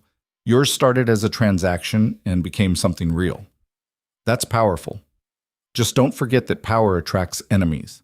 After Sofia left, Valentina sat in the garden trying to process the conversation. Everything the woman said made sense, aligned with what Valentina had already observed about their world. But hearing it stated so bluntly was different. She was carrying a target on her body now, not just herself anymore, but someone smaller, more vulnerable, completely dependent on her ability to survive. Adrian found her there an hour later, sitting in afternoon sun, one hand on her stomach. "Sophia came to see you," he said. Statement, not question. "Yes, she wanted to warn me about what the pregnancy means politically." "And what does it mean?" "That some people will see this baby as proof you're building a dynasty, that you're more dangerous than they thought." Valentina looked up at him. "Are they right?" Adrian sat beside her, quiet for a moment. "I don't know what kind of legacy I'm building yet.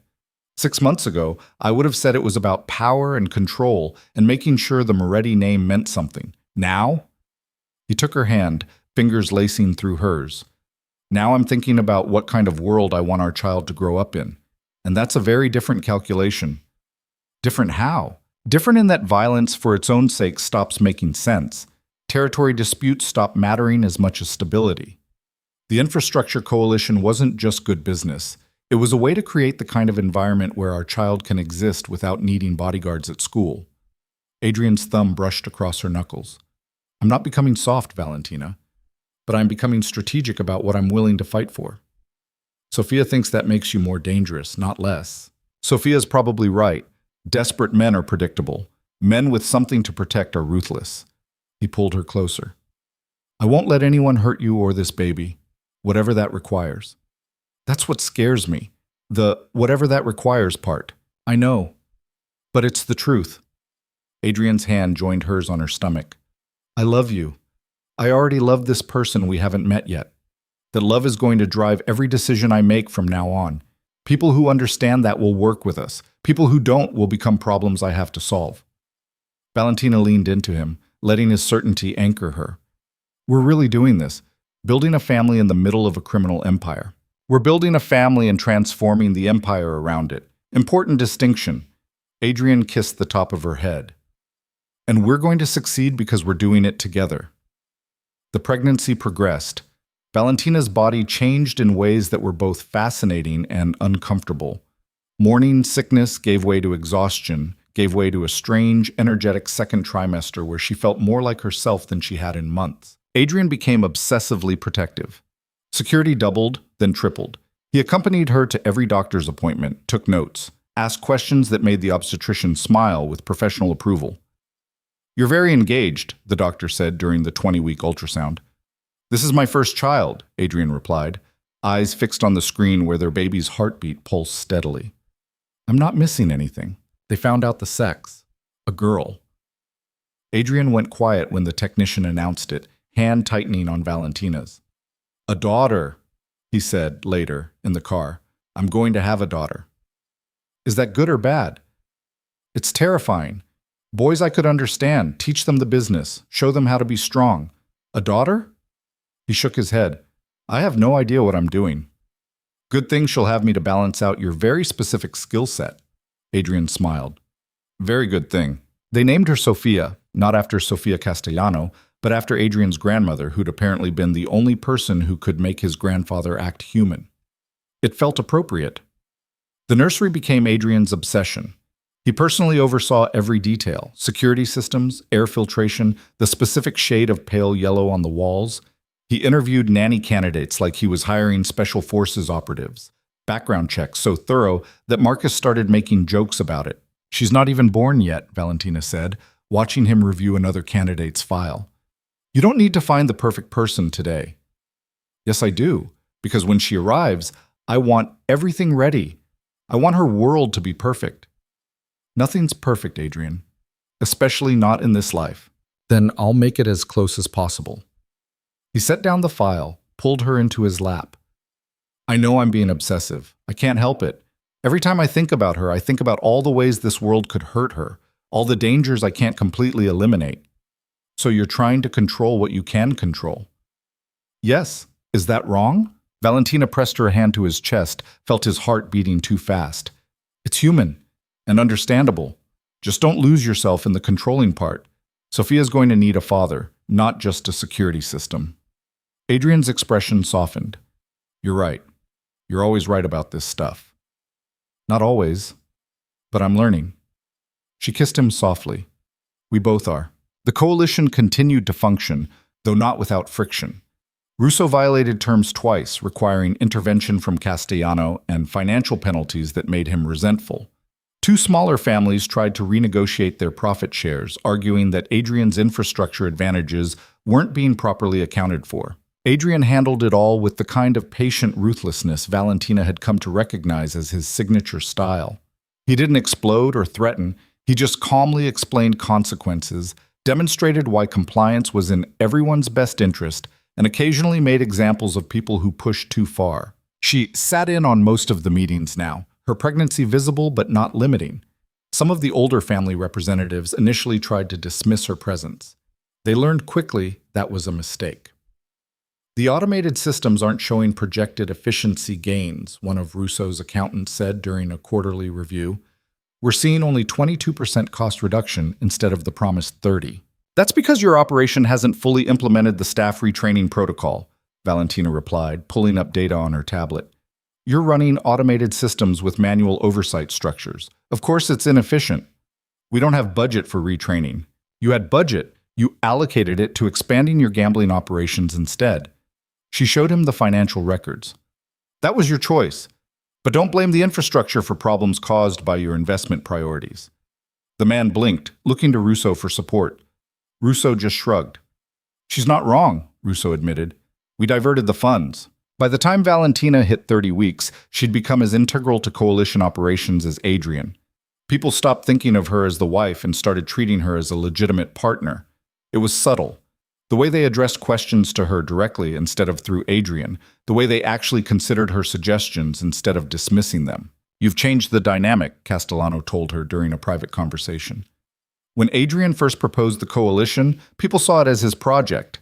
Now they see it as a shared enterprise. That's because of you. I just organize information and point out obvious problems. You do a lot more than that. You make people believe this can actually work long term. Castellano's expression was thoughtful. Adrian's brilliant at strategy, but you're better at making people feel invested in outcomes. That's a rare skill. My mother used to say the same thing. She ran a community center before she got sick. She could convince anyone to care about anything. She'd be proud of what you're building here. Valentina's throat tightened. I don't know about that. This isn't exactly humanitarian work. No, but it's creating stability in a world that's usually chaos, that has value. Castellano stood to leave. Your daughter's going to grow up in a very different world than the one Adrian and I grew up in. That's because of what you two are building. Don't discount that. Adrian proposed on day 183. They were having dinner on the terrace, watching sunset paint the city gold. Valentina was 7 months pregnant, uncomfortable, and exhausted, and somehow happier than she'd ever been. I have something for you, Adrian said, setting down his fork. If it's another baby safety gadget, I'm going to scream. We already have 17 different monitoring systems. It's not a baby gadget. He pulled a small box from his pocket, opened it to reveal a ring. Simple platinum band with a single diamond, elegant and understated. Valentina's breath caught. I know we're already married, Adrian said, but that was a transaction, a contract to settle your father's debt. This is different. He took her hand, slid the ring onto her finger beside the wedding band. This is me asking you to marry me again, not for strategic reasons or family obligations, just because I love you and I want to spend the rest of my life building something real with you. We're already building something real. I know, but I want you to choose it. Choose me. Not because you have to, but because you want to. Adrian's eyes were dark, vulnerable. So will you? Marry me again, this time for the right reasons? Valentina looked at the ring, at the man who'd threatened her with 30 days and ended up giving her everything, at the life they'd constructed from violence and necessity and improbable love. Yes, she said, I'll marry you again, as many times as you want. They held a small ceremony on day 215, just before Sophia was born. Immediate family only, which in their world meant Marcus, Elena, and Castellano, who'd become something like an uncle figure.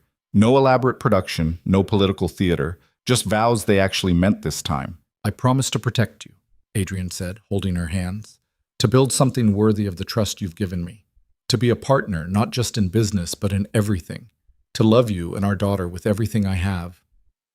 I promise to stand beside you, Valentina replied, to challenge you when you need it, support you when you don't, to help build the world we want Sophia to grow up in, to love you even when you're being impossible. They kissed as the sun set, two people who'd started as strangers and become something that didn't have a name in their world yet. Family, maybe.